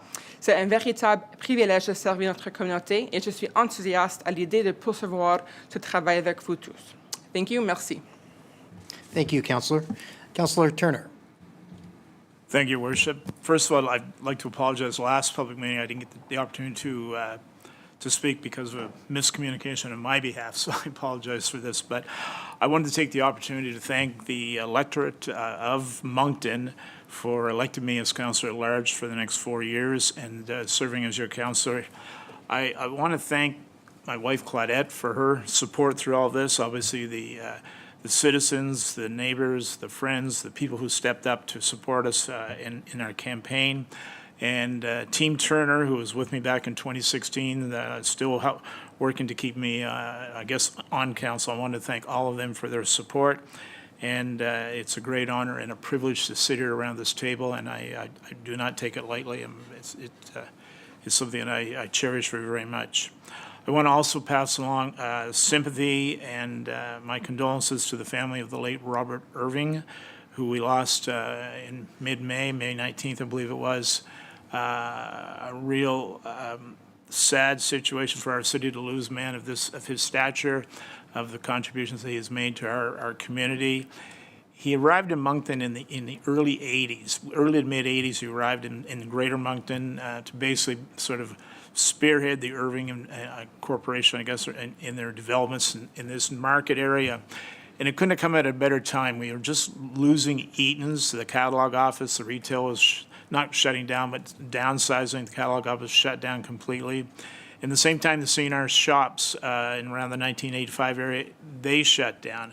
And then along with that, the CNR headquarters on Main Street shut down and downsized. So we were in a real quandary looking for how we're going to rejuvenate our city in the mid-'80s. And the Irving family, led by Robert, really brought their thrust, I guess, here in establishing many, many companies. We all know about Cavendish Farms, we know about Midland Transport, and the list goes on. If it's paper products, diaper products, etc., master packaging, and the list goes on. But obviously, the Moncton Wildcats are the one thing that I think we're all very, very familiar with, and that really has put our city on the map right across Canada, a number of different occasions. And in particular, we're thankful for the Avenir Center, which has really been a catalyst for our city in rejuvenating our downtown and our entire community. But without a major tenant like the Moncton Wildcats, that project would never have happened. So we really own, I think, a real debt of gratitude. And again, my condolences to the family, to all of the Irving. I say the family, it's a large family of all the employees who work for the Irving Corporation on the loss of Robert in May. And I hope that our council will, in the near future, perhaps look at a way of honoring his legacy that he was really left in our community. He's made a real mark, not only in the business community, but things like the Capitol Theater, the Peter McKee Food Bank, the City Hospital on numerous occasions, and a lot of other things that we probably don't even aware of that they've supported in the community. So my condolences to them. Thank you, Worship. Thank you, Councillor. Councillor Kavukian.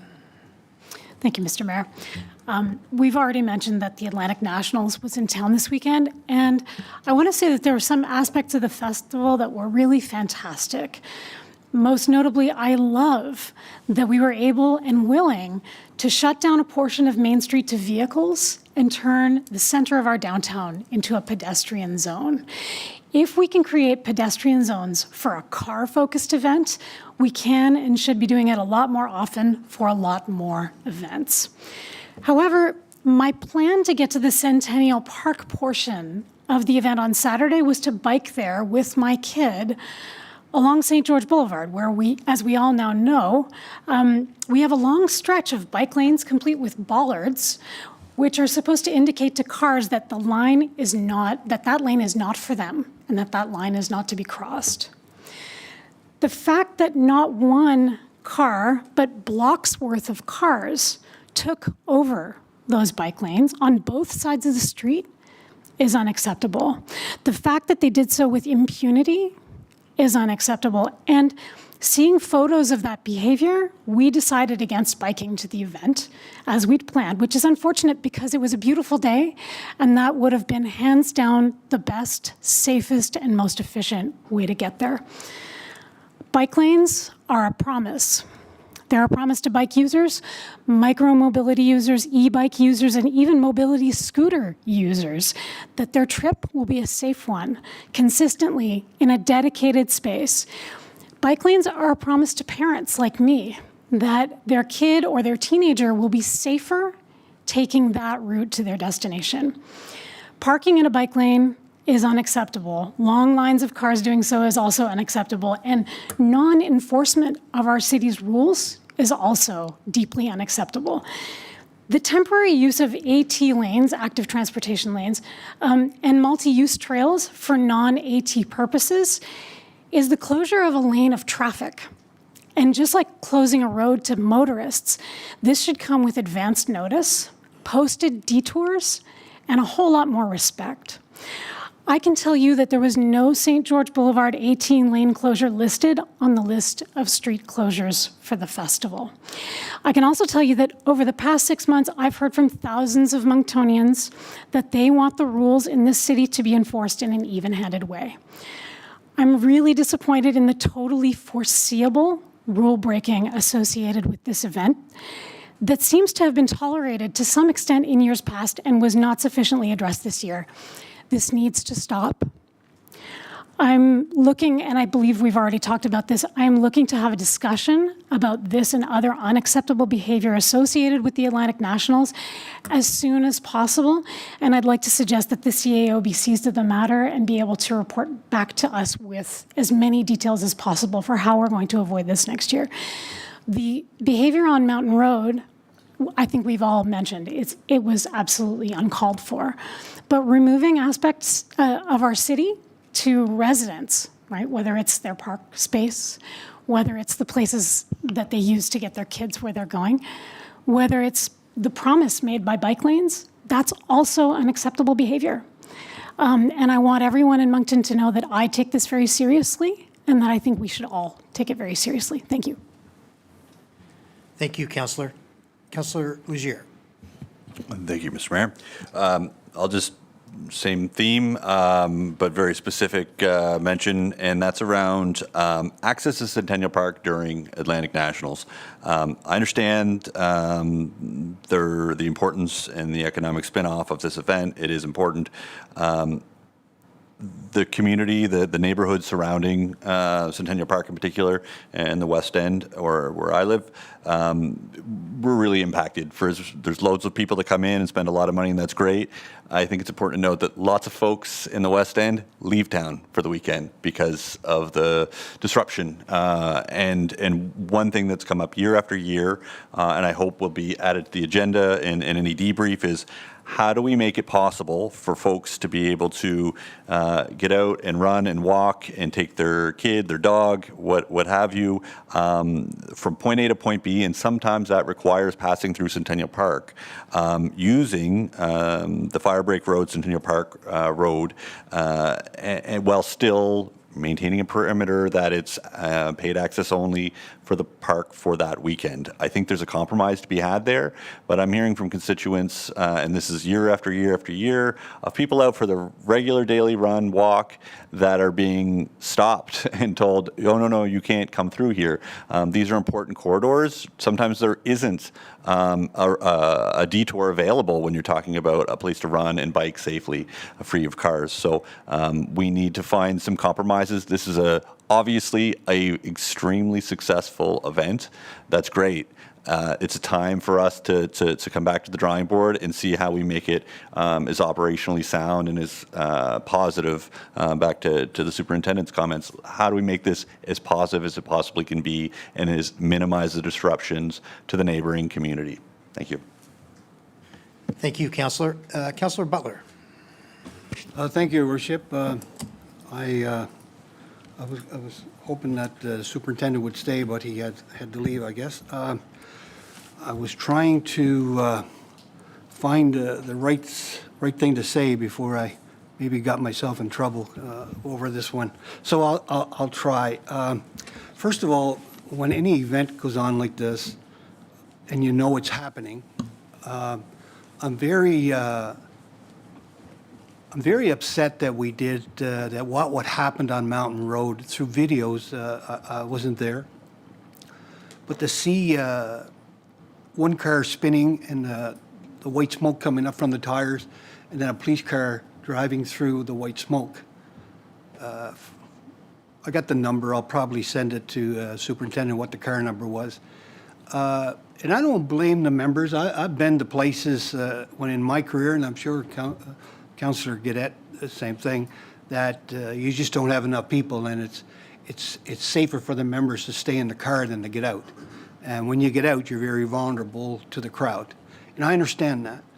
But when we know that things are going to happen like this, and we are trying to put ourselves on a stage for the Memorial Cup and for volleyball, world class, we have to show that we're not going to drop the ball when it comes to enforcement. And this is absolutely, absolutely unacceptable. Whoever done the planning for this should be held accountable. And that should be accountable to the mayor, should be accountable to the CAO and also the council. But most of all, to the residents. You know, I received, like many here, many calls. You know, the squealing of tires and wondering how they could get it to stop. You know, they're trying to go to bed. You know, older people, sometimes they like to go to bed a little bit earlier.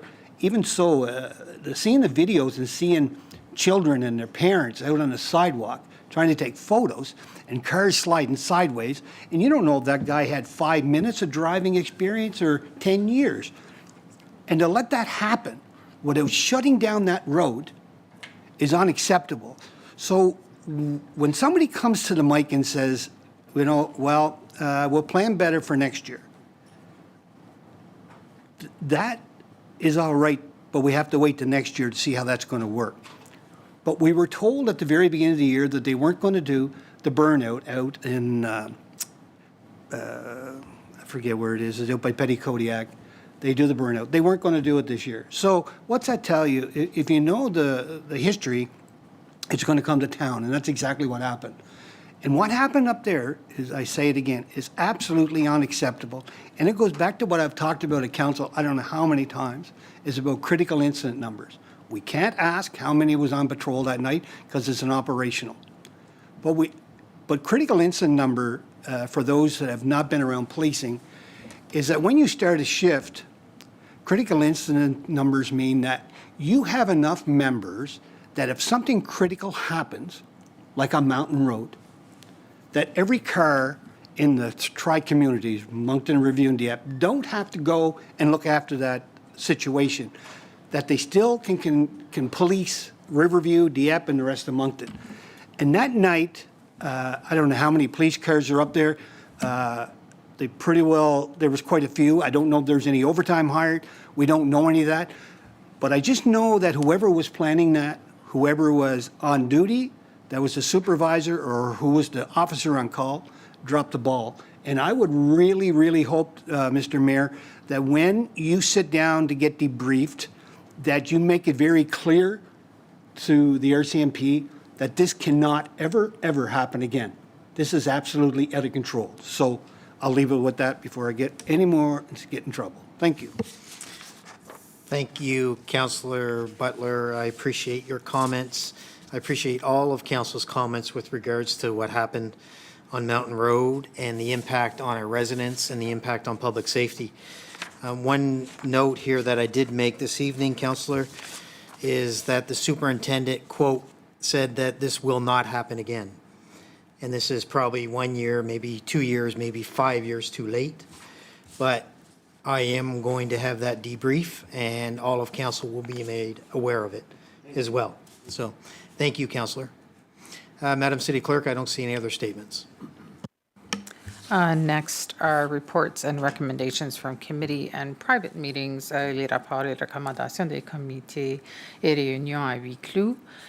There is one this evening from the Committee of the Whole of February 2nd, 2026. Moncton City Council at Committee of the Whole meeting of January 26, 2026, is recommending the following: that Moncton City Council adopt the updated agency boards, commission, and committees policy. The backgrounder on this: a review of the ABCC's policy was undertaken during the preparations of training sessions for committee presiding officers and staff leads. This review identified several areas for improvement to better support the policy understanding and implementation, and was presented to Council on August 25th, 2025, and again on October 27th, 2025. On both occasions, Council had additional questions for administration. Responses to these questions were presented to Council at the Committee of the Whole meeting of January 26, 2026.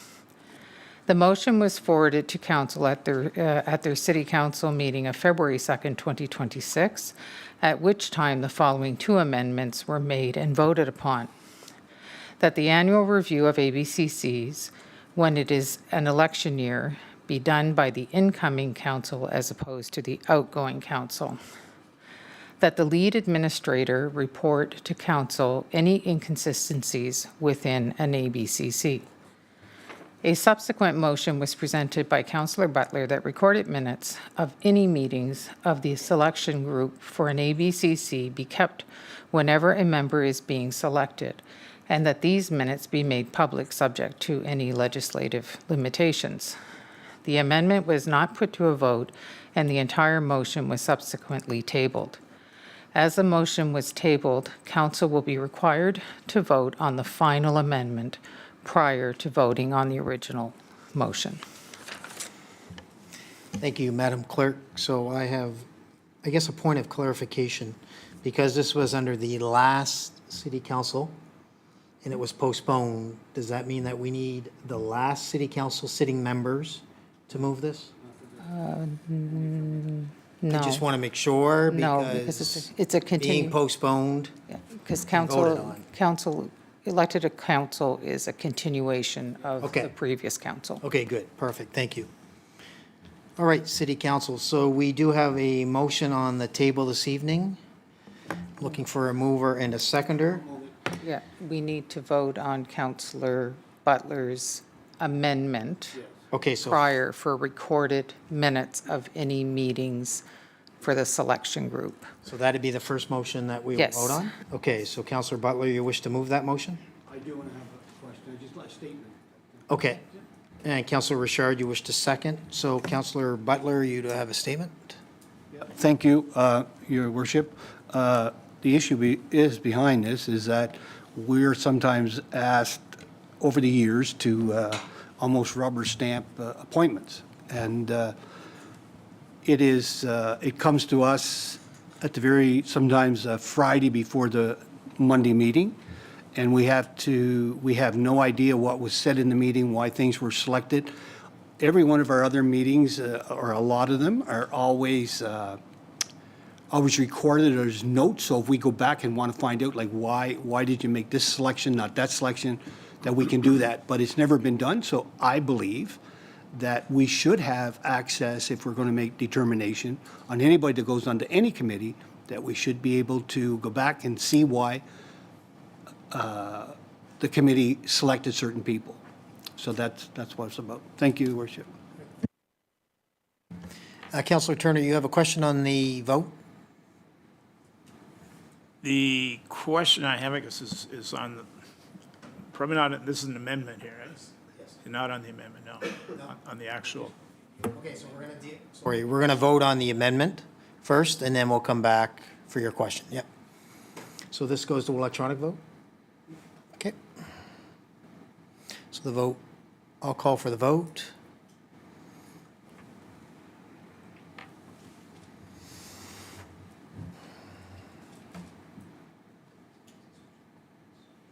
Okay, so the amendment passes unanimously. Madam City Clerk? Now you will vote on the motion as amended with the three amendments that were passed in February, plus the original that we adopt, the ABCC's, amended ABCC's policy. So points 1 and 2 in the backgrounder, basically? Okay, good. Counselor Turner, you wish to move this? Hold on, I got to get out of that screen. I'll move it, certainly. And I know you have a question, right? Thank you very much. Okay, good. So I'm looking for a seconder. Seconded by Counselor Kingston. So Counselor Turner? Thank you very much. My question is, Appendix C, which is part of this package, obviously, is a list of the ABCCs, I guess, and elected officials, a number of elected officials in each committee. There's approximately, I think, 8 committees here that shows there are no elected officials on those committees. And I'm wondering why that is and if it's an oversight or not, because many of these committees that have no elected officials look like things that should have elected officials on them, looking at the titles of them. So Counselor, you would be looking at page number 22, I believe. Is that correct? Just so that we're, all of council's on the same page? Appendix C Appendix C of of- the policy. It would be one of the last pages. Yeah. Yeah, I got it like page, I think it's 18 of 19, I think, or 19 of 19. Okay, I've got 22 out of 23, so okay. Depends on what you're looking on. Maybe I'm looking at the wrong thing here, but it just, No, I think Yeah. we're right. Yes. it's just, again, first I looked at it and I thought, okay, those are just things that are not important, but you start looking at them, they are important. Yeah, I was looking at them as well, because you had pointed them out prior to the meeting. We will review these to make sure that they're correct, because I'm looking at a couple here that I know that there are counselors that are on it. I'm just wondering if something was moved down and just not Lining up. lining up. That could be what it is, because they were all correct, but it just seems like as if something's kind of weird here. So we will review it and we'll send out the updated to council. Thank you very much for that. Thank you, Counselor. Can we remove the vote off the screen, please? We still have questions. Okay, thank you. Counselor Kavokian? Thank you, Mr. Mayor. I hate to be the fly in the ointment, but I would like to postpone this. And the reason for that is I think there's much more wrong with this ABCC policy that need to be revisited. There are a lot of things that just don't seem to line up with current practice that haven't been changed. So for example, I'll just give you one example, which is that it says that there should be a maximum of 2 council members per committee. And I know I'm on 2 committees that have 3.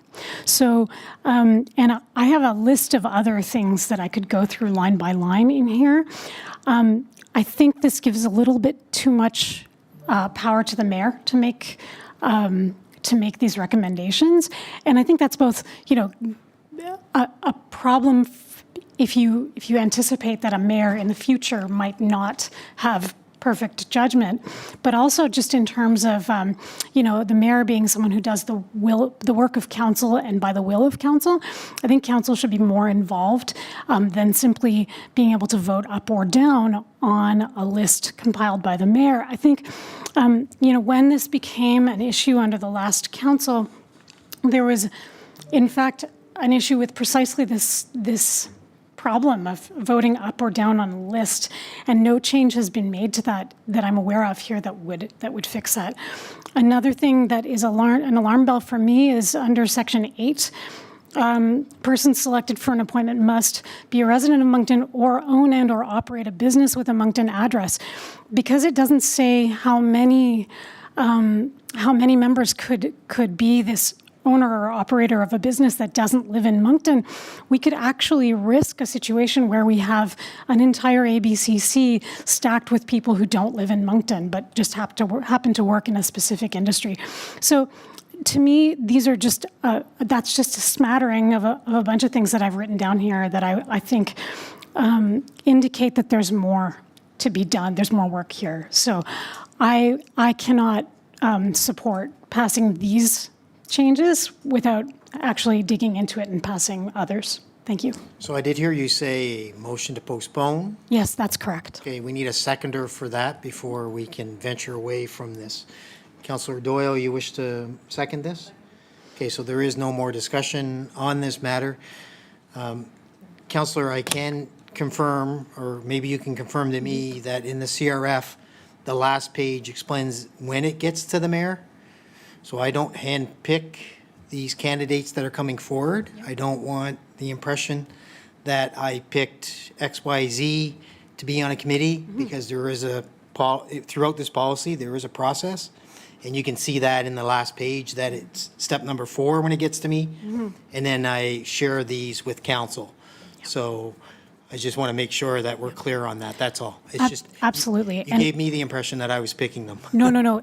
In fact, I think that it's better for a mayor that a mayor does not seem to have been putting their thumb on the scale. It's not an accusation. I think we just have to think about rules like this as rules that last beyond our tenure, and could end up looking different under a different council. Okay, good. Right? Good. Thanks. So we have a motion, so electronic vote? So I'll ask for the electronic vote. And this, council, is a vote for postponing of tonight's ABC policy, item 10.1.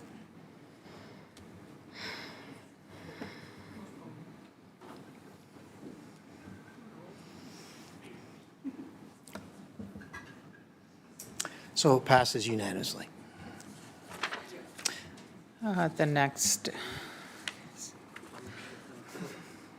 The next item is a recommendation for private meetings of Moncton City Council of July 13th, 2026. Moncton City Council, at its special private meeting of July 13, 2026, reports that the agenda for the private meeting of that date was adopted and recommends the following: that Moncton City Council approve the agreement of purchase and sale for the purchase of PID 00616433 from 1214851 Alberta ULC, being lands within the Turtle Creek watershed, and that the mayor and the city clerk be authorized to execute all documents and amendments necessary to complete the purchase transaction and fix the corporate seal of the city of Moncton thereto. The backgrounder on this, the above acquisition is consistent with the city of Moncton's policy, disposition, and acquisition of municipal land, and with ongoing efforts to protect the region's water supply and surrounding land, increasing the production of the designated Turtle Creek watershed, also aligns with the city's strategic plan and Turtle Creek watershed protection. So council, we do have a motion as read by the city clerk, so I'm looking for a mover and a seconder. Moved by Councillor Turner, seconded by Councillor Kavukian. You have your light on to second this? Good, thank you. So moved by Councillor Turner and seconded by Councillor Kavukian. Any questions on the motion this evening? Not seeing any, Madam Clerk, I will call for the question, or for the vote.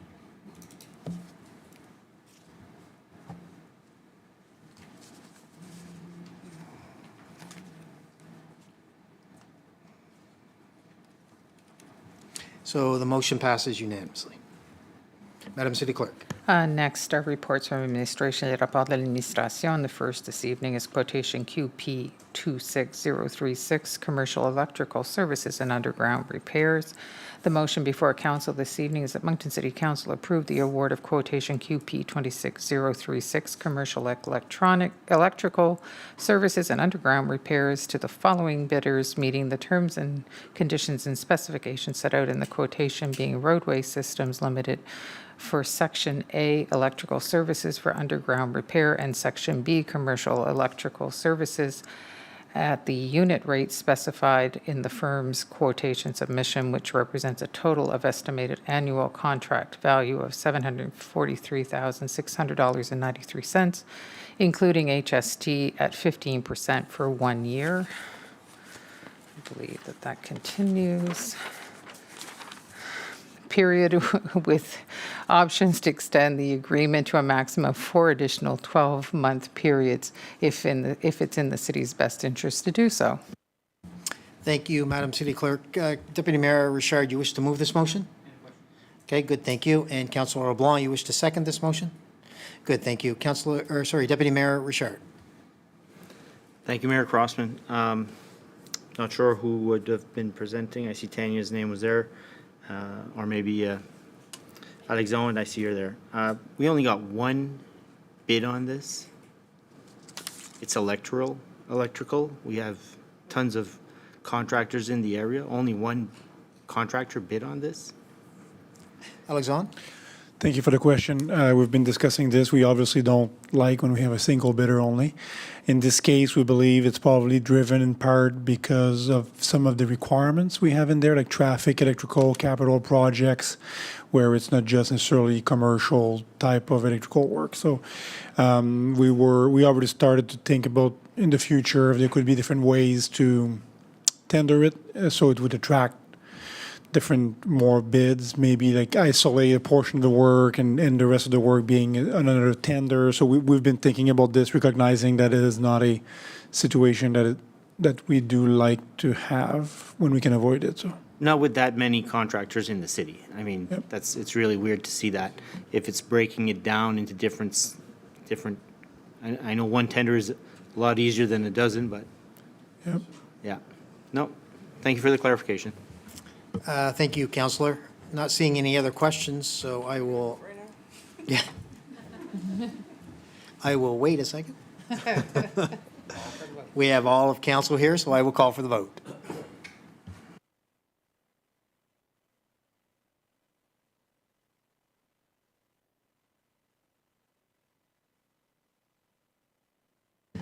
Motion passes. Madam City Clerk? The next item is shared micro-mobility licensing bylaw, L926, and I see Charles LeBlanc, our Director of Enforcement, here to do a presentation for you. Good evening. Can I get you to hit your light and we'll be off to the race? Perfect. All right, floor is all yours. There you go. Good evening, Your Worship, members of council, staff members, and members of the public. Tonight, I'm just going to, is there a presentation? Justin, can we bring up that presentation, please? Or Kyle, sorry.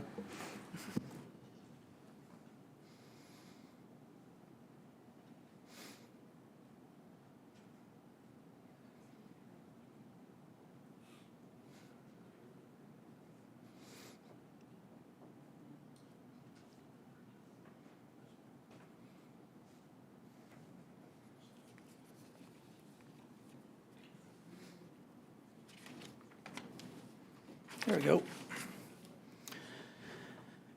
So tonight, we're going to talk about exciting micromobility licensing. So tonight, we're going to talk about some licensing that we're proposing.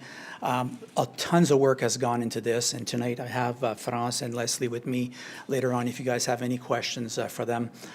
Basically, the purpose of this presentation is basically to introduce hopefully the new bylaw, L926, and obviously to seek council's direction on city's immediate regulatory response, and as well as seek direction basically on a longer-term microbility.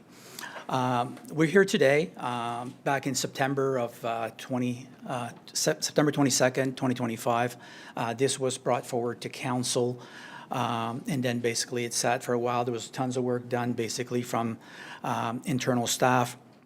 May 4th of this year, this was brought forward again to the previous council and basically was asked to be brought forward, and that's why we're here today for the consideration of the new bylaw.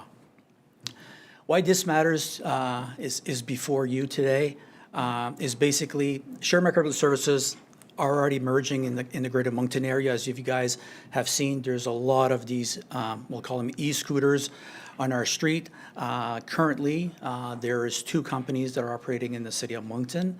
And we probably have currently today probably in excess of about 750 to 800 scooters that are being rented out to the public. And right now, they're basically operating without any framework at all. Basically, they can kind of do whatever they want. There's certain little aspect through the bylaw that we can deal with them, but that is extremely limited of what we can do. Obviously, some of the stuff that has been raised, questions about, we hear it every day. You guys probably hear it. Safety issues, accessibility, sidewalk. We see these things on the sidewalk all the time. They're taking space. They're parked all over the place. And really, we're very limited today what we can do about that. And obviously, looking at the bigger picture, there's liability from our community. And it's like I just stated earlier, we have very limited enforcement oversight in what's taking place today. Basically, when you bring something like this, and I think we'll all agree, there's lots of opportunity by bringing these type of scooters to the public. It has mobility choices, like, we're all about being greener. A lot of folks are using these. Like, it's amazing of how many people rent these on a daily basis. They're affordable. They do better transit connections sometimes where the buses are at, just going to the next bus stop. It reduces the reliance on private vehicles for some trips. So basically, instead of using your big 3/4 ton, you can kind of move along a lot cheaper rate. And what we're seeing a lot more, especially in the summer of 2026, is how many tourists are using these to get around the city, to basically go the downtown and really embrace what the city of Moncton is all about, being in the downtown core. And of course, we want to support our downtown businesses. Basically, there's also a risk to this, right? We all see it. You can go walk down on Main Street right now. There's probably obstruction. Some of them are partially blocking the sidewalk. It provides issues for people that need accessibility. They're having a hard time getting around the sidewalks, especially around intersections area. So it does a huge impact on people with disability, conflicts with pedestrians and traffic. Parking disorder, they're left all over the place. And of course, there's liability and insurance uncertainty. Like if something happens, who forks out the bill and who's going to be. And also, it creates pressure on municipal operations. And I can speak from a bylaw perspective. We deal with complaints. We have to go move these things, and so on and so forth. Why do we need a response? Why do we need to respond to this? Well, currently, in the province of New Brunswick, there's zero regulatory framework for e-scooters or e-bikes. So basically, most other provinces have something in the Motor Vehicle Act that talks about e-scooters or e-bikes. And the province of Brunswick has not opted to do that yet. Currently, as I stated earlier, there's 2 share e-scooter businesses that are already operating. They've been here for about 2.5 years now. Same companies are still operating. And we have very few practical tools to maintain basically what's going on out there. Moncton, basically through, has sent an advocacy letter back in July of 2025, and thus far, we've received zero response from the province as far as if there's going to be any changes to the Motor Vehicle Act. Having said that, what does the new proposed bylaw do? Well, it creates an immediate licensing framework for basically the two businesses that are operating or any future business that want to come forward. Basically, them requiring a municipal license, setting operational or operating conditions. Basically, the bylaw would say of how they're going to be able to operate, how they're going to do business every day. Obviously, very, very important, requiring insurance, an indemnity clause, establishing parking and safe rules. We'll talk a little bit about that later on. And requiring technology and data access. The data that's collected every day, the data that's collected by these companies every day is vital. It's vital information for our city of where they're going, how long their trips are, how many people are using them, who's using them, and so on and so forth. So that data is important for us as city staff to basically able to grab that data. And enabling enforcement.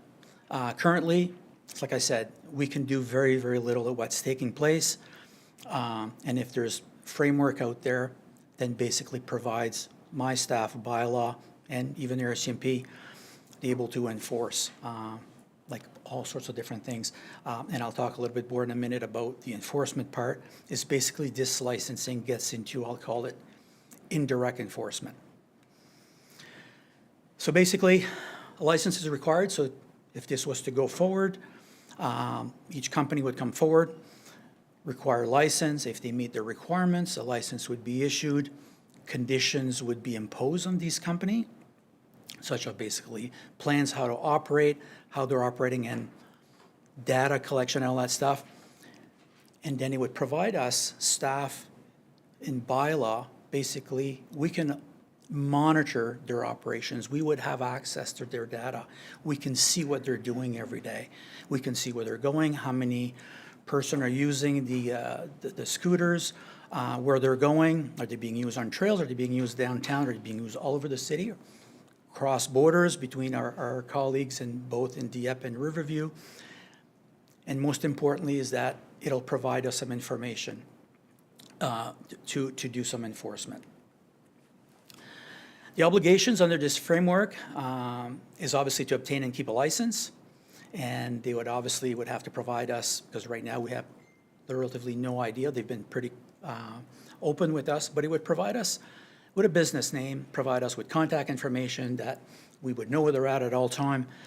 Device information, very, very important. Like if we have somebody that's creating or there's a violation, right now it's just a scooter that says I move or I roll, but really we don't have a whole lot more than that.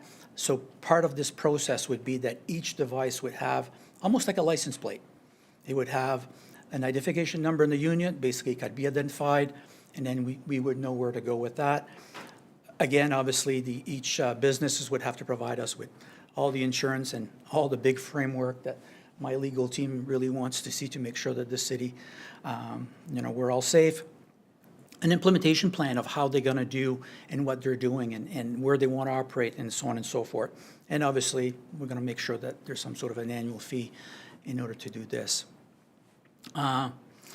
Some of their obligations, they would obviously have to maintain their device. That would be part of all the data that's sent to us. We would know what they're doing. We want to make sure that whatever device they put out there are safe to do so. There's maintenance, whether that's weekly, monthly, twice a year. I am not sure, but this is all it, and as well as to be able to respond to complaints in a timely manner. And I'll say from having dealt with them so far, both companies have been really, really good to deal with.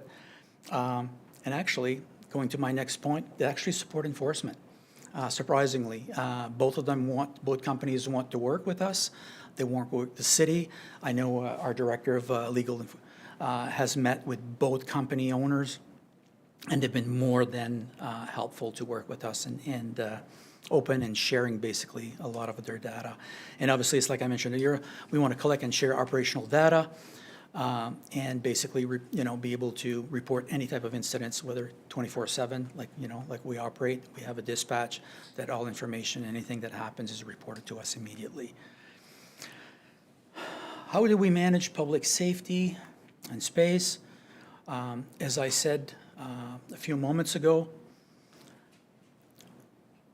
basically, this is an indirect, with the absence of the province not being there and being absent from a provincial side of things, basically what we're proposing in this bylaw, it's indirect enforcement.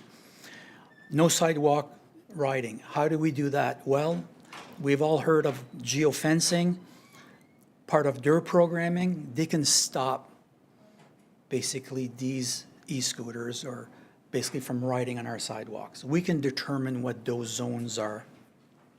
No operations on street over 50 kilometers per hour. I don't think any of these go 50 kilometers an hour, by the way. But we can also control their speed. We can say that anytime there's a recreation, like in the park, for example, so we can say that any park, they will not be able to ride more than 15 kilometers an hour. And maybe in our streets, our regular street, we can set it up that it's 25 kilometers an hour. And obviously on Main Street, which is a very, very congested area, we can set it at 15 kilometers an hour. These are all things that can be programmed through their system. And by law, we would have access, and our staff, we would have access to all this data to make sure that they're abiding by these rules. So I look at it, it's not like we're going to have the RCMP or bylaw sitting on a trail that they're going 25 kilometers an hour. We don't have to do that. It's already part of basically each unit that's going to be basically programmed in.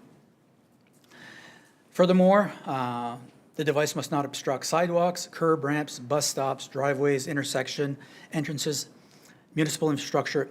Once again, this is all stuff that can be programmed in their system. So basically that every time they get into a sidewalk, it'll just shut down. They won't be able to get on the sidewalk, right?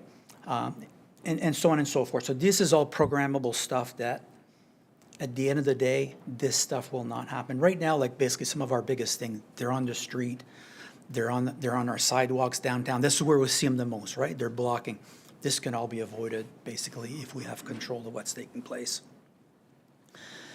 Downtown parking, I know my friend Leslie has done tons of work in order to avoid basically the congestions we have, like in the downtown. In the summertime, we have basically all the patios that are out there, creating even more, so to speak, congestion, but we want that. But when you add the scooters in there, it creates. Bylaw does get a number of calls on this. So basically what this can do is what we're trying to do is find specific locations within the downtown area that's still within walking distance. And as like I said, Leslie has done an amazing job at trying to find some locations in the downtown area that this spot right here will be the only place that you can park it. And we'll have several areas in the downtown, so then you won't see all the scooters all over the place. And if you're not there, basically, there's all sorts of action they can set on, again, the programming. If you don't end the ride there, then basically your ride is not shut down, so you're still paying for it. So all sorts of stuff we can work on. Again, this is proposed as an operational tool basically for business improvement so that you don't have the scooters in front of your business. Like we get calls on the odd time that they're they'll leave the scooters on an alcove and so on and so forth.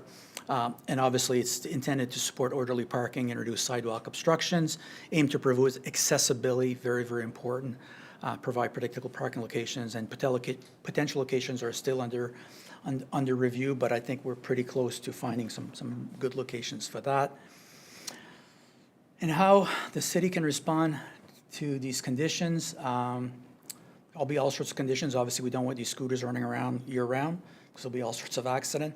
Typically, from what we've seen the last couple of years, is that both businesses typically, as soon as the first snow flies type thing, usually they remove them. Obviously, they want to have them the earlier the possible. I know this year they were trying to have them out there in March, but this is something as per what the bylaw proposes, is that the CEO can designate the dates, and basically the end date would be November 15th for them to put them up.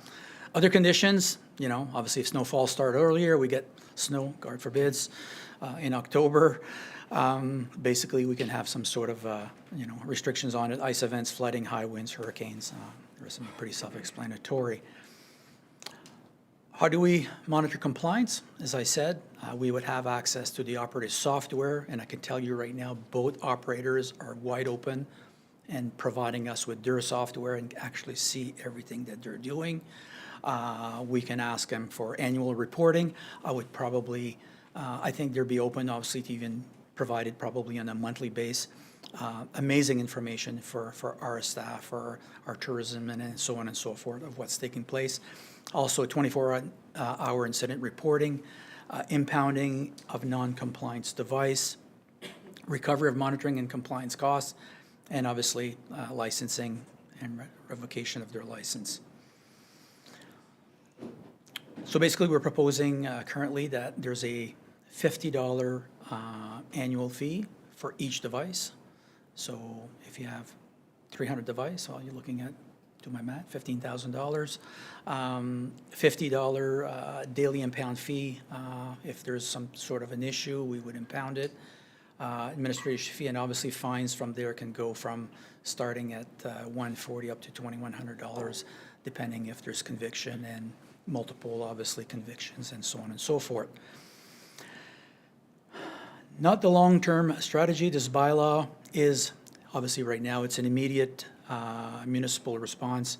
We have two companies that are operating out there that have no, so luckily we have two companies that are very, for the most part, respectful.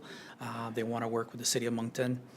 You can throw somebody in there that's not that way, so we can run into some issues. Focus on shared businesses and intended to manage the current risks that are out there. This bylaw is not a complete rider conduct code. So basically means that this bylaw basically doesn't typically deal, or it's not going to deal with basically the riders. When we speak about the riders, we always think, and I know the previous council, we talk about the safety of our riders, wearing helmets, the speed limits. That is something, again, both current providers are very, very open. Part of their software talks about for the riders to wear helmets. They provide the helmets for the scooters. They talk about liability of not wearing the helmets as soon as you go on their site or their app. So they're really working, but this bylaw really doesn't deal with that. We kind of do an indirect part of it, but at the end of the day, what the riders do, it's going to be a little bit more complicated. This is not what it's about. This is all about licensing. City's full long-term micromobility strategy. This strategy is for today. If changes should occur with the province in 6 months, 2 years, whatever the case may be, we may have to go back to the drawing board and make changes. And then once the province comes around, then we can look at the longer term on how to deal with this. And again, this is no substitute for any future provincial standards that may come forward. So the next step, the recommendation, so basically our administration, our staff that has been working on this diligently, I can't take the credit, actually these folks have worked a lot more on this than I have, is basically to try to give a first reading for this proposed bylaw tonight. And then further on is to direct administration, once the province adopt legislation, regulation respecting e-scooters and e-bike, and basically at that time to develop a longer-term Moncton micromobility strategies for provincial standards. What we do is, from our perspective, is if this moves forward, is basically we want to report back to you folks, basically on the initiative of what's been taking place in 2026 season, and then we would report no longer than January of 2027. Any questions? Like I said, I have France, the Director of Legal Services, and I also have Leslie, that's our Transportation Coordinator, to answer any questions that you may have. Thank you for the presentation. Really, truly appreciate it. So, Council, we do have a motion before us this evening that I'm looking to be moved and seconded before we go into questions. So, Councillor Butler and Councillor Richard, I see that you had your lights on first. Councillor Butler, you wish to move this motion? I do. And a question? Okay, Councillor Richard, you wish to second this? Do you have a question as well? Okay, so Councillor Butler, I will go to you first. Thank you, and thank you, Charles, for the great presentation. I realize you get a lot of calls, and it's really frustrating when you know that there's really not a lot, you can do. Bylaw officers can't stop a vehicle. It'd be different if we had peace officer status, but again, we'd also have to have the personnel to be able to do that. With that, we send a letter off to the government, and we get nothing back. I think what we did get back is that it's not on their radar yet, if I remember the correct phrase. Are we keeping any data regards to how many infractions we have? So when we send off to, why I'm asking that is we send off to the province, to public safety or to the justice, and we ask for something, and they say, well, we're not here, maybe they're not hearing anything or have any data. So maybe even with this bylaw that we're hopefully going to pass tonight, is that we're also keep track of the infractions. So we'll have some kind of data to send to the province. They'll do that. That would be my first comment that to do. The other one is, have we spoke to any of the other major cities in the province, like St. John, Fredericton, Miramichi, any of them, and see if they're keeping any data, if they're having problems also with the e-scooters. So in other words, so when we go to send a package away to the province, that we're not just sending it as Moncton has a problem, but everybody else is all right. We should maybe, and I'm sure that you already have, but I'm just asking that maybe we put a package together with the other communities, the large cities, to find out, what they're having for problems. Because, it always amazed me. Underneath the Criminal Code of Canada, they call them a conveyance vehicle, as you well know. And as a former police officer, you also know that as long as it's got a motor, you can be charged for impaired driving. So we can charge them for impaired driving, but we can't charge them for going through a stop sign. We can't charge them for being on a sidewalk. So, it's amazing that the province, maybe not just this province, I don't know, but we're not keeping up with the times. The other day I was back on the trail, and there was what they call an e-dirt bike went by me. Yeah. Like, holy mackerel, it looks, the only thing that was missing was the gas, but it was flying. Like, it's so we're not keeping up with it, and I think that us as a council must be asking for some kind of data so we can get something done with the province. So I'll leave that with you guys. So to your first question, Councillor, is that currently there's actually very few violations. The only violation right now is potentially if they're actually doing business on our street. That's all we have. So moving forward, if this was to go through, I can assure you that data will be kept. And then if we move forward, further down the road, and if we have conversations with the province, we should be able to bring some data. As far as the conversations with our community, I know Leslie probably has something to say, because I know she has. Well, but we don't want to get mixed up here and let citizens think that, this bylaw that we're passing and working with the company is going to satisfy everything, because there's a lot of private-owned e-bikes and e-scooters that definitely will not be covered even by this bylaw. It'll be the companies that are under the pressure to do it. But how do we stop little Johnny from going down Evergreen on the sidewalk, and there's no mechanism to stop it? Actually, you're 100% correct. Is that this bylaw is basically for the licensing of shared micromobility companies. That's it. So Johnny that has an e-scooter that he bought at Walmart, this will not be covered underneath that at all. So, Councillor, I'm just going to jump in here. Or Mr. CAO would like to add to this. Thank you. Thank you, Your Worship. I wanted to just emphasize that point that Charles just made. And again, that what we're debating this evening is a bylaw to license the renters, the rental companies that rent the e-scooters. It's not about a bylaw to operate the e-scooter itself. So to make sure that council is well aware that what we're actually reviewing here is a bylaw to manage and license the rental companies. But you made that point. Thanks, Charlotte. Good evening, everyone. I would just like to let you know that we have been in contact with other municipalities across the province. We've talked to Fredericton and St. John through our regular transportation meetings, as well as regular communications with Dieppe and Riverview. Everyone is very interested in this subject.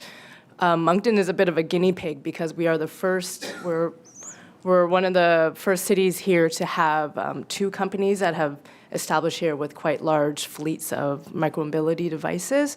So other municipalities are looking at us to see what we will do. Dieppe and Riverview, we've been in contact, and they, it's similar to how the taxi permitting has been done. We want to have a consistent, uniform system across the community. So we don't, they're waiting sort of for us to see how we're going to present it so we can work together to align it across the municipalities. But we have been in contact, and we've shared information. I believe also in the media either earlier this year or last year, another municipality in the northern New Brunswick also sent a letter to the province, similar situation as we're experiencing, asking for some support and action from the province as well. Thank you. Thank you, Your Worship.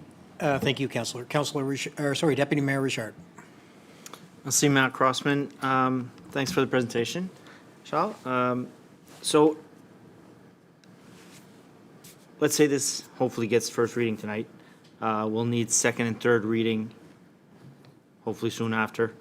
How soon do we see this falling into place, like that they're actually licensed, that they're actually charged for whatever, for all this that we brought up here? So administration commitment and the recommended next steps, report back on the licensing initiative by the end of 26 season, no later than January 2027. Is there any other timelines? Is there anything secure there we can?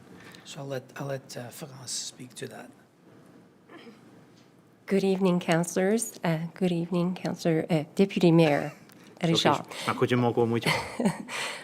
So the next public meeting of council is in August. I don't remember the date by heart.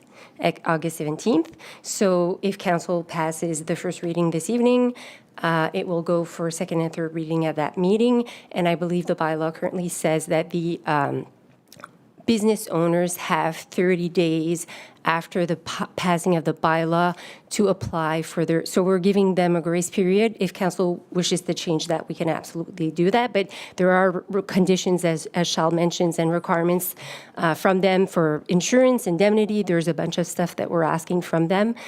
So we're giving them a grace period to be able to meet these conditions and requirements. So we are aware that it shortens the period of time that we will be able to gather data and information to present to council in January. If there's not enough information this year, we can absolutely tell council maybe we want to wait next year to gather more information, but that's what I have. No, and I appreciate that and appreciate the work that's gone into this. The positive conversations that it sounds like you guys have had with these companies willing to work with you to get to where we are. So that's very positive. I appreciate that. Merci. I am confident, just to add to that, I am very confident, just like I said, from dealing with the 2 business owners. They already have an insight of what we're looking for. And both companies, I can confidently speak forward that they're probably already there meeting what we're looking for. It might be something very small, but I'm quite confident that if it was, whenever this is adopted, that probably within the 30 days, they'll be hopefully licensed. I feel that this ain't their first city, so they've been a few places, they've answered a few questions already, so they kind of ready in a sense. They're ready. Yeah. Merci, Charles. Okay.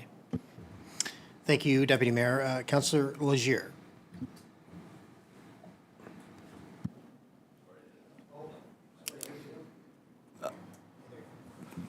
Thank you, Mr. Mayor. Kudos to staff for recognizing this as an opportunity to try to manage the use of within a bylaw intended for controlling the operators, which is really smart. So great job on that. And the data collection piece can inform so many things that we do unrelated to micromobility, how people are using the city for alternative transportation. I mean, I can't even imagine what a gift that would be to people like Leslie and the other folks in that department that are working on these matters. My question, a couple of different things on this. One of them is, I've worked a bit with geofencing, and when we get into that level of detail, we're talking accuracy can kind of be lost in terms of inch to inch, right? And if we're talking about sidewalks and whether one of these units is on a sidewalk, or I think we've all seen them different places, sometimes half on a sidewalk, half on a lawn. How do you have any sense from the operators how accurate their geofencing technology is to be able to know whether it's on a sidewalk or just next to one, on a road versus, because we're talking inches, right? So to be completely open here, I'm not a techie guy. However, I know from just the conversations we had in 2025 with the companies to the technology, it's almost like an iPhone. The technology changes so rapidly that in 2025, it was probably a hit and miss on sidewalks where they can go. 2025, like actually both providers have newer machines. Actually, one of the providers has all their scooters in Moncton are brand new for 2026. And the technology is absolutely phenomenal. But some of the stuff, it's not only sidewalks. Like we had, for example, this weekend, I know we talked in length about the Atlantic Nationals. But for the Atlantic Nationals, for example, or any larger event, Canada Day, Le Quinze, all that stuff that's taking place, we can actually go to the provider and say, basically everything from Mechanic Street to Lutz is not accessible during this period of time. And they can do that quite easily. Same as anything on Assumption for Canada Day, and so on and so forth, or big events like we had the FIFA event by the Avenir Center, that can all be basically taken out. But the technology, I could probably speak to you guys, and I know my colleagues here know, probably speak to you for half an hour on the technology that was not there last year, that's there this year, and already foreseeing newer technology even for the 2027 season. It's absolutely amazing, such as things, and I know my Councillor Butler would probably grin at this, but they even have something as such as basically during evening hours, during our open consumption area of the downtown, there's actually, before you take a unit out, there's actually a sobriety test you have to do on your phone before you can even ride the scooter. It's pretty amazing. I tried it, by the way, when I was sober, and it's all good. So it's all good. The technology is actually pretty amazing at what's out there now. And both providers want to bring the best technology available for our city. So just one last question. It's a quick one. Where I live, there in the neighborhood a lot, some trail system around my house, and I'm out walking my dog often later at night, and if I happen to almost stumble over a scooter, I've on occasion tried to pick it up and move it, and they have alarms. And if I'm out, 10 o'clock at night and I don't want to wake up a neighbor, like I don't know what to do. So I just a suggestion that making sure that we can find a way that, if just a good Samaritan wants to move one, if it's in the wrong place, that it's not going to embarrass them or disrupt someone's nap or whatever. Make it easy for people to help these people. Yeah. Perfect. Thank you. Thank you, Councillor. Councillor Kingston. Thank you, Mr. Mayor. Thank you, Charles and Leslie and Finas on this. Great to hear, great news. I'm glad it was answered. You touched on consulting with the operators. It's in the CRF, but I'm glad they're receptive. They're probably saying, Charles, what took Moncton so long privately that we're the quote-unquote guinea pig for this these new standards, and they're great. And the helmets you touched on there, I just want to be clear, they're going to be provided or are provided presently, but it's optional for the rider, correct? At this point. They're on the units. They're on the unit already. There's a ton of information, and that will be part of our bylaw moving forward and what we require. At the end of the day, when you look at the totality, it's there. There's cautions, just to give you an example, when you go into your car, You get the little light if you don't put on your seatbelts on. So there's all these warnings, actually much, much more stringent than getting into your car and wearing your seatbelt. There's a lot more stringent stuff. So basically, the helmet is there, it's available, and then basically once you open the app, it'll tell you that you need to wear your helmet, and so on and so forth, with a long disclaimer about it. And if you don't, what can take place. So. Just a final comment on the 15 kilometers per hour on the Riverfront Trail. We have a number of joggers and walkers in the city, along with bike enthusiasts and people on bikes. So it's great to see, because they, as Councillor Giroux pointed out, they'll slip by you at 15, 20, 25 clicks. They're not ringing a bell either, and they may not say anything, but it's really close. And it's a number of close calls that we've seen, and it's good to improve that situation. So thank you, Michelle, for all your hard work. Merci beaucoup. Thank you, Mr. Mayor. Thank you, Councillor. Councillor Doyle. So thank you for the proactive work on this. I know we often say that, we hope the province will act, and we're kind of wait. So thank you for just doing it. I really appreciate that we're leading the way on this. And if we have to pivot and change eventually, fine, so be it. I'm interested in the drop-off corrals you mentioned for downtown. So I get that addresses that they can be a nuisance for businesses or blocking up sidewalks, things like that. What about in neighborhoods, though? Because we're currently seeing them on sidewalks, on people's yards, on people in parks, everywhere. They're everywhere, leaned against mailboxes. Are we looking at a corral system inside neighborhoods where they're also a nuisance? Would you like to speak to that, maybe, Leslie? Yeah. Thank you for your question, Councillor Doyle. So for this first effort, we decided to try and concentrate our efforts on the business improvement area, because that's where we see a lot of the interest. And you're totally right that there are people who use these devices that are going to the neighborhoods, and it does create another mode of alternative transportation to a private vehicle. So very good point there. For the time being, we have not really looked at the system for neighborhoods, just because the complexity and the size of our city to try and identify all these locations. Like, we have analyzed the downtown area to look at larger sections of right-of-way where we could create a corral. Yep. So this could be something we could look at in the future. Or I know in Halifax, so a lot of our learning has been from the Halifax system, which is completely different than what we're proposing here. But at the same time, the scooters have the capability to be recognized to be out of the way. And so when someone releases themselves from a ride, they do have to prove that it's not blocking the sidewalk and it's tucked to the side. I'm not quite sure about the details of whether it can be on private property or not, but they do have this requirement where you have to be out of the way before you can actually be released from your ride. Otherwise, you'll be charged continuously. So this could be something we could look at, but right now we're trying to just concentrate on addressing like our most busy areas. Totally. One thing at a time. That's totally fair. I will bug you about that, though, continuously, because I think for neighbors, Absolutely. it's a pain. Nobody wants those on the street or in front of their driveway, like it often is for me. I'm curious about the helmets. You mentioned that they're providing helmets. I have literally never seen a helmet on one of these things, nor anybody wearing a helmet on one of these things. I don't think anyone has. Where are they getting these helmets? I've never seen it. So earlier this year, they were out. I'll be perfectly honest with you. I haven't seen them around lately.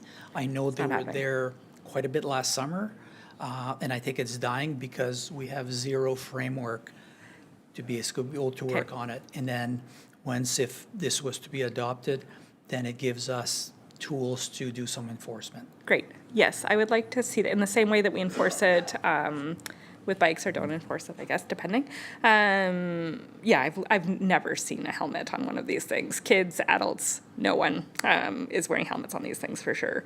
And I just a reminder to all of us that when folks end up using these types of devices on sidewalks, it's usually because they feel unsafe on the road. And I know that we've talked about this before. So I know that our inclination is to be like, get off the sidewalk.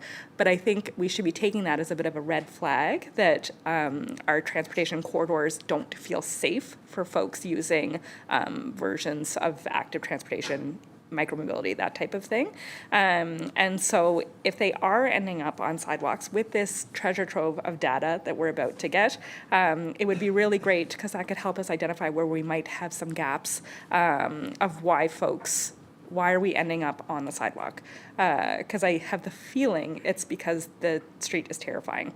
If we're talking about Mountain Road, we talked a lot about Mountain Road and cars tonight, but going up Mountain Road on a bike, a scooter, anything, it's not for the faint of heart. And that's why we see folks end up on the sidewalks. So I just want to ground us in that it's not just folks rule breaking because they want to be a nuisance. They're rule breaking because the system and the institution in place isn't supportive of them riding on the street safely. Puis c'est tout. C'est tout pour tout de suite. Merci. Merci. Is that all, Councillor? Thank you. Councillor Kevokian. Thanks, Mr. Mayor. I'll just add to something that Councillor Doyle has said. The first time I ever rode my bike up Mountain Road, and it is an e-bike, I was nearly run off the road twice in 5 minutes, the second time by the sweetest looking little old lady you ever did see. That was in the first week after I moved here, and I've never biked on Mountain Road since. I love the 15K on Main Street idea. I would love to see that expanded to St. George, because St. George is the second sort of principal street in our BIA and in our downtown. It is full of eateries and cafes, drugstores. There's a retail strip. There are lots and lots of pedestrians crossing, both legally and illegally, all of the time. There are various sort of health and other services. There are some houses of worship, and there's a lot of pedestrian movement all along that strip on St. George. And as I mentioned, it's also part of our BIA. So I would love to see that 15K expanded to St. George, say between, I don't know, like Archibald and what's the one after Cornhill? Is it Capitol, maybe? Just before Von Harvey. I think that would just be, that would make a lot of sense in terms of being a proactive way to prevent a lot of the sorts of run-ins that we might end up with afterwards. Thank you. Thank you, Councillor. Councillor LeBlanc. Merci, Maire. Pour les close calls, c'est certain qu'il y a eu des incidents. Il y a des personnes qui ont été à l'hôpital. On connaît toutes des personnes qui ont travaillé à l'urgence ou des médecins. Le nombre d'incidences qui augmente devrait être une préoccupation importante à la province, surtout que c'est un coût de la soin de la santé. Je suis un peu époustouflé qu'on peut juste appliquer les bylaws aux compagnies présentement. La pression doit être appliquée aussi au niveau provincial parce que les conséquences ne vont pas juste se limiter aux compagnies qui opèrent, mais aux usagers privés. Tout de suite, juste pour te répondre à ta question, c'est que tout de suite, on a su à plusieurs reprises qu'il y a eu des incidents. Mais typiquement, c'est des appels qui sont rentrés à travers du service d'incendie qui ne sont pas vraiment rapportés à la ville. Ça fait que si on avait évidemment, on avait accès à l'information qu'il y a sur chaque machine, on serait capable de pouvoir voir combien il y a d'incidents chaque fois. Je suis d'accord, en quelque temps, il faudra peut-être aller à la province de nouveau avec de l'information plus qu'on a tout de suite. C'est une bonne première étape, puis il faut continuer. Merci. Merci, Councillor. Councillor Turner. Thank you, Your Worship. Just a couple of small things, I guess. We're talking about the companies that you're dealing with, too, I think you said in particular. People that own their own machine, their own wheels, they come under the same restrictions? No, they don't. This bylaw is strictly for the two businesses. This is a licensing, basically requirements for the bylaw. So like I was explained earlier, if Johnny buys an e-scooter at Walmart and goes down the street, this bylaw will not apply to that person. Okay, just wanted to clarify that. You mentioned sidewalks, I think, in the restricted area for parking. What about crosswalks? That should be included in there as well, I would think. crosswalks would probably become a little bit more complicated as you're driving down the street. And I'm not saying it's not doable, but something definitely we can look at whatever restrictions that we want to impose. Just sometimes they seem to block crosswalks where they intersect with the sidewalk, I guess, with the curbs cut. They seem to, and we ran into it on Friday downtown with the car show. People were, unfortunately, were parking cars on crosswalks, so it's not a good thing. So probably I missed your question there, Councillor. Is that basically sidewalk, crosswalks, those are all areas that can be, I so don't to think speak, the word crossed out? crosswalk is in there, but sidewalks are in there, so obviously they could be, connect. yeah. But We could look at that as well. people that have mobility issues, it's certainly is challenging, that's for sure.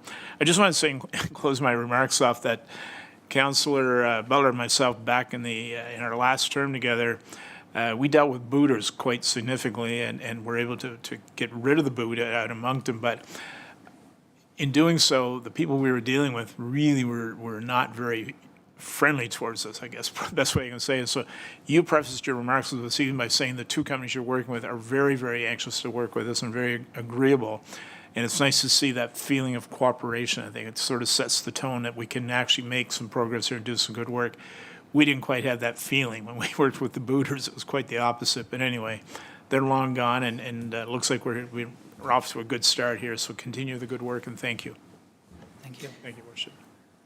Thank you, Councillor. Thanks for the presentation. I don't see any other questions from council. So I do want to make a few comments. Last year I was overseas in London, first time ever overseas and on vacation, and there was an abundance of scooters, e-bikes that were in that city, and that city's population is massive on a very small scale. So what they did for their outlining on where the scooters and bikes could park was basically spray paint or highlighted paint in certain areas that this is where it had to be returned.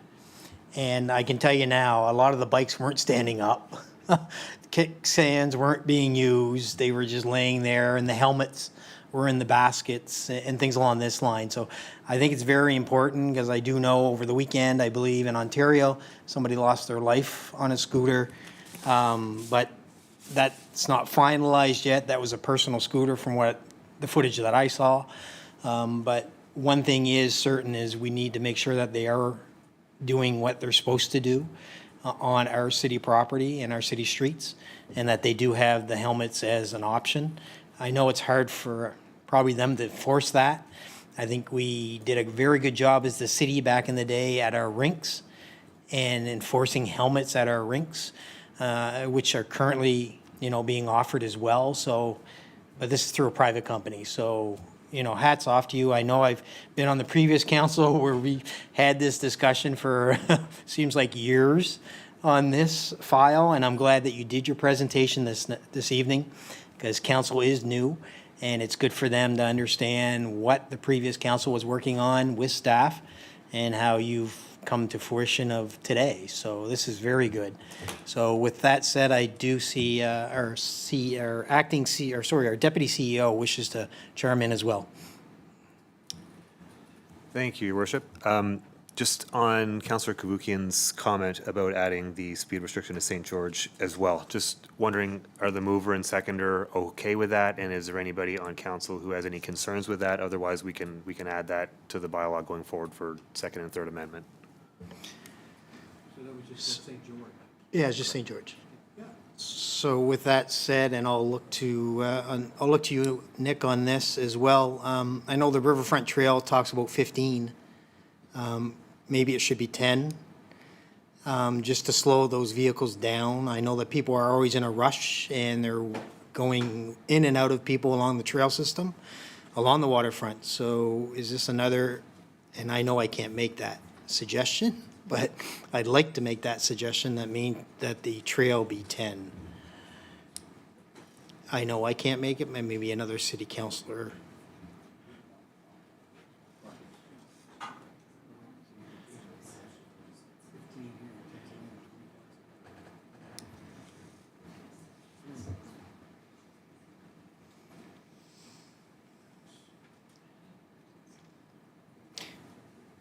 Mr. CAO, you wish to respond? Or do we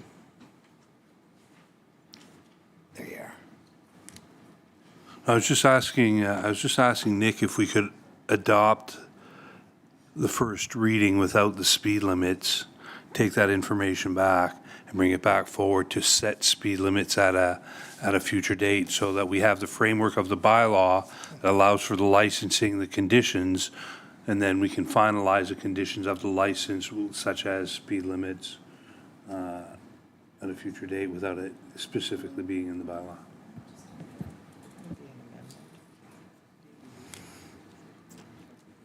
Nick? Sorry, sorry, Franz, go Well, ahead. I want to hear what you're going to say, and then maybe I'll I want to hear what you're going to say. I'm sorry to cause so much confusion on this. I was just going to say that the way the bylaw is currently drafted, and I think we have to do it this way because the companies need to know how to set their devices, right? Because we are going to ask them to restrict the actual speed limits that those devices can operate in certain areas of our city. So I think we need to be specific. Perhaps we could move forward with the 15 kilometers an hour for St. George, and perhaps staff could take back the reduction even further on the riverfront. Okay. For 10, and we can bring that back when this comes back for second and third. Okay, I just don't want to hold this up, but Franz, did you have anything else you wish to add? No, that answer was perfect. Thank you. So, thank you, Nick, for that. I appreciate it. Thank you, council, for entertaining the idea. Mr. LeBlanc, I did have one more question for you. I'm sorry. I hate to get you back up there, but we talked about fines in this bylaw, and they're going to be paying fines should they break the bylaw. These fines are collected by our bylaw officers, and the revenue is turned back into our bylaw, into our city budget. Is that correct? I just want to make sure this is going into the municipality and not the province of New Brunswick. I'm so sorry, Your Worship. I was. Can you please repeat the question? Sure. Thank you. So the fines that you talked about in the presentation this evening, if they break the bylaw, these fines are collected by our bylaw officers, and the funding comes back into the municipality, does not go to the province of New Brunswick. Is that correct? So I don't want to make this super complicated, but if you look in the bylaw, there's two separate sections. There's one that talks about administrative penalties, and then there's one section that speaks of fines. So the administrative penalties are the fines issued by the municipalities. So if Charles Teams issues an administrative penalty, that money comes directly to the city.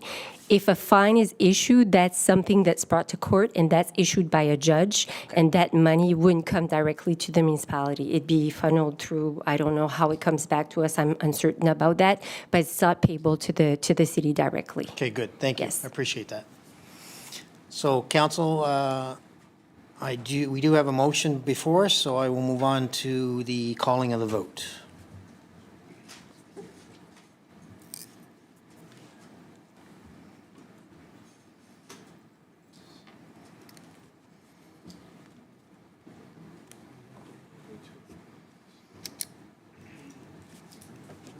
So motion passes. Thank you.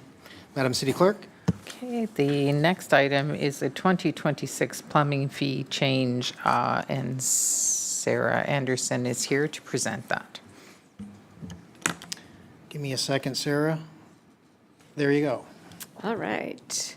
So, okay. So the purpose here this evening, administration is proposing to amend city plumbing fees to be aligned with provincial fees, which are increasing on August 1st of this year. So to enable that fee increase, administration is proposing to amend the plumbing bylaw and the fees and charges bylaw in order to reflect the new fees. So what is changing? Plumbing permit fee, so that's the permit for plumbing work, that's going from $50 to $100. The per fixture fee is going from $20 to $30. The hot water tank replacement fee is going from $15 down to $11. And the effective date, as I mentioned, is August 1st. So again, the effective date is August the 1st.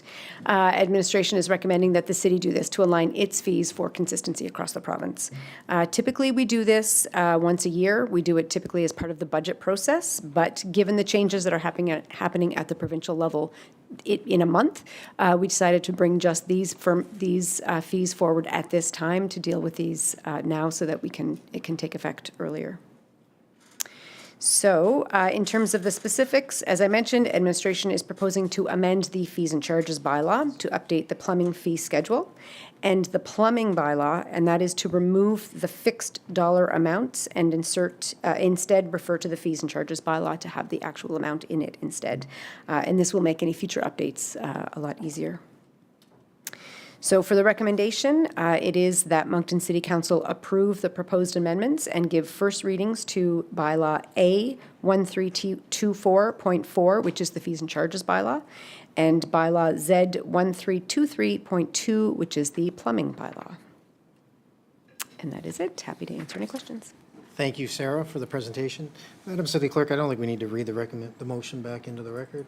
I think it's pretty set forward by what was said this evening. So at this point, we do have a motion before us. Council moved by Deputy Mayor Richard, seconded by Councillor Guedette. Wow, good. Seconded by Councillor Guedette. Any questions on the motion? Not seeing any, so I will call for the vote.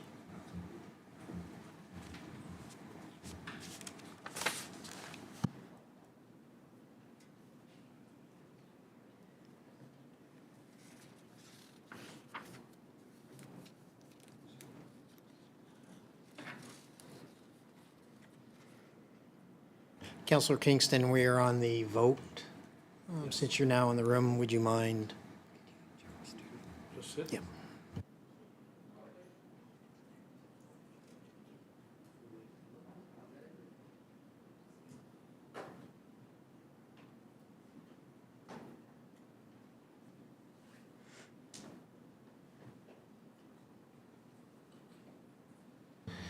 Councillor Butler, we are in the voting stages on item 11.3.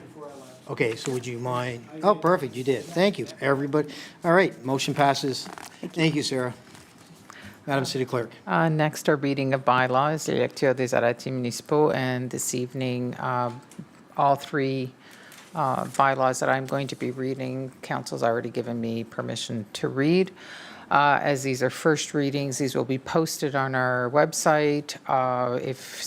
If a citizen wishes to receive them, they can contact our office. We can send it snail mail, we can email it, or they can go on the website and look at it there.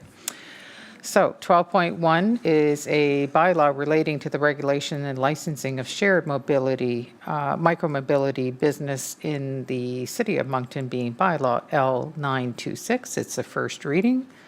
Arrêté concernant la réglementation des entreprises de micromobilité partagées dans la ville de Moncton et l'attribution des permis affreintes, soit l'arrêté L926, c'est la première lecture. 12.2 is a bylaw and amendment of a bylaw relating to plumbing in the city of Moncton, being bylaw Z1323-2. It's the first reading. Arrêté portant modification de l'arrêté concernant les installations de plomberie dans la ville de Moncton, soit l'arrêté Z1323.2, c'est la première lecture. 12.3. A bylaw and amendment of a bylaw respecting fees, rates, and charges for services provided by the City of Moncton, being bylaw A 1324.4, first reading.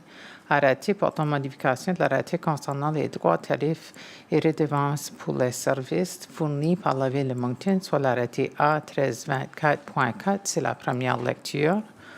Next, I believe that you have appointments would be the next item. Yes, I do. This evening, Council, a motion that the following appointments be approved. Les nominations approuvées. Accessibility Committee, Alpha Omar Berry. Youth Advisory Committee, Harrison Trimble, Judy Mohamed. O Banki Maggio. Moncton High School, Claire Touchy. Esther Edimond, Moncton Christian Academy, Shima Alexandra, Iris Lipole, John Paul Adrien, Bernice McNaughton, Laura Melody, Jan Odyssey, Olivia Martin. So this evening, I will ask for a counselor to move and second those nominations. Moved by Deputy Mayor Richard, seconded by Counselor Kavukian. And you have a question? No? Okay, it's good. So the motion has been moved and seconded, and at this point, I will call on the vote.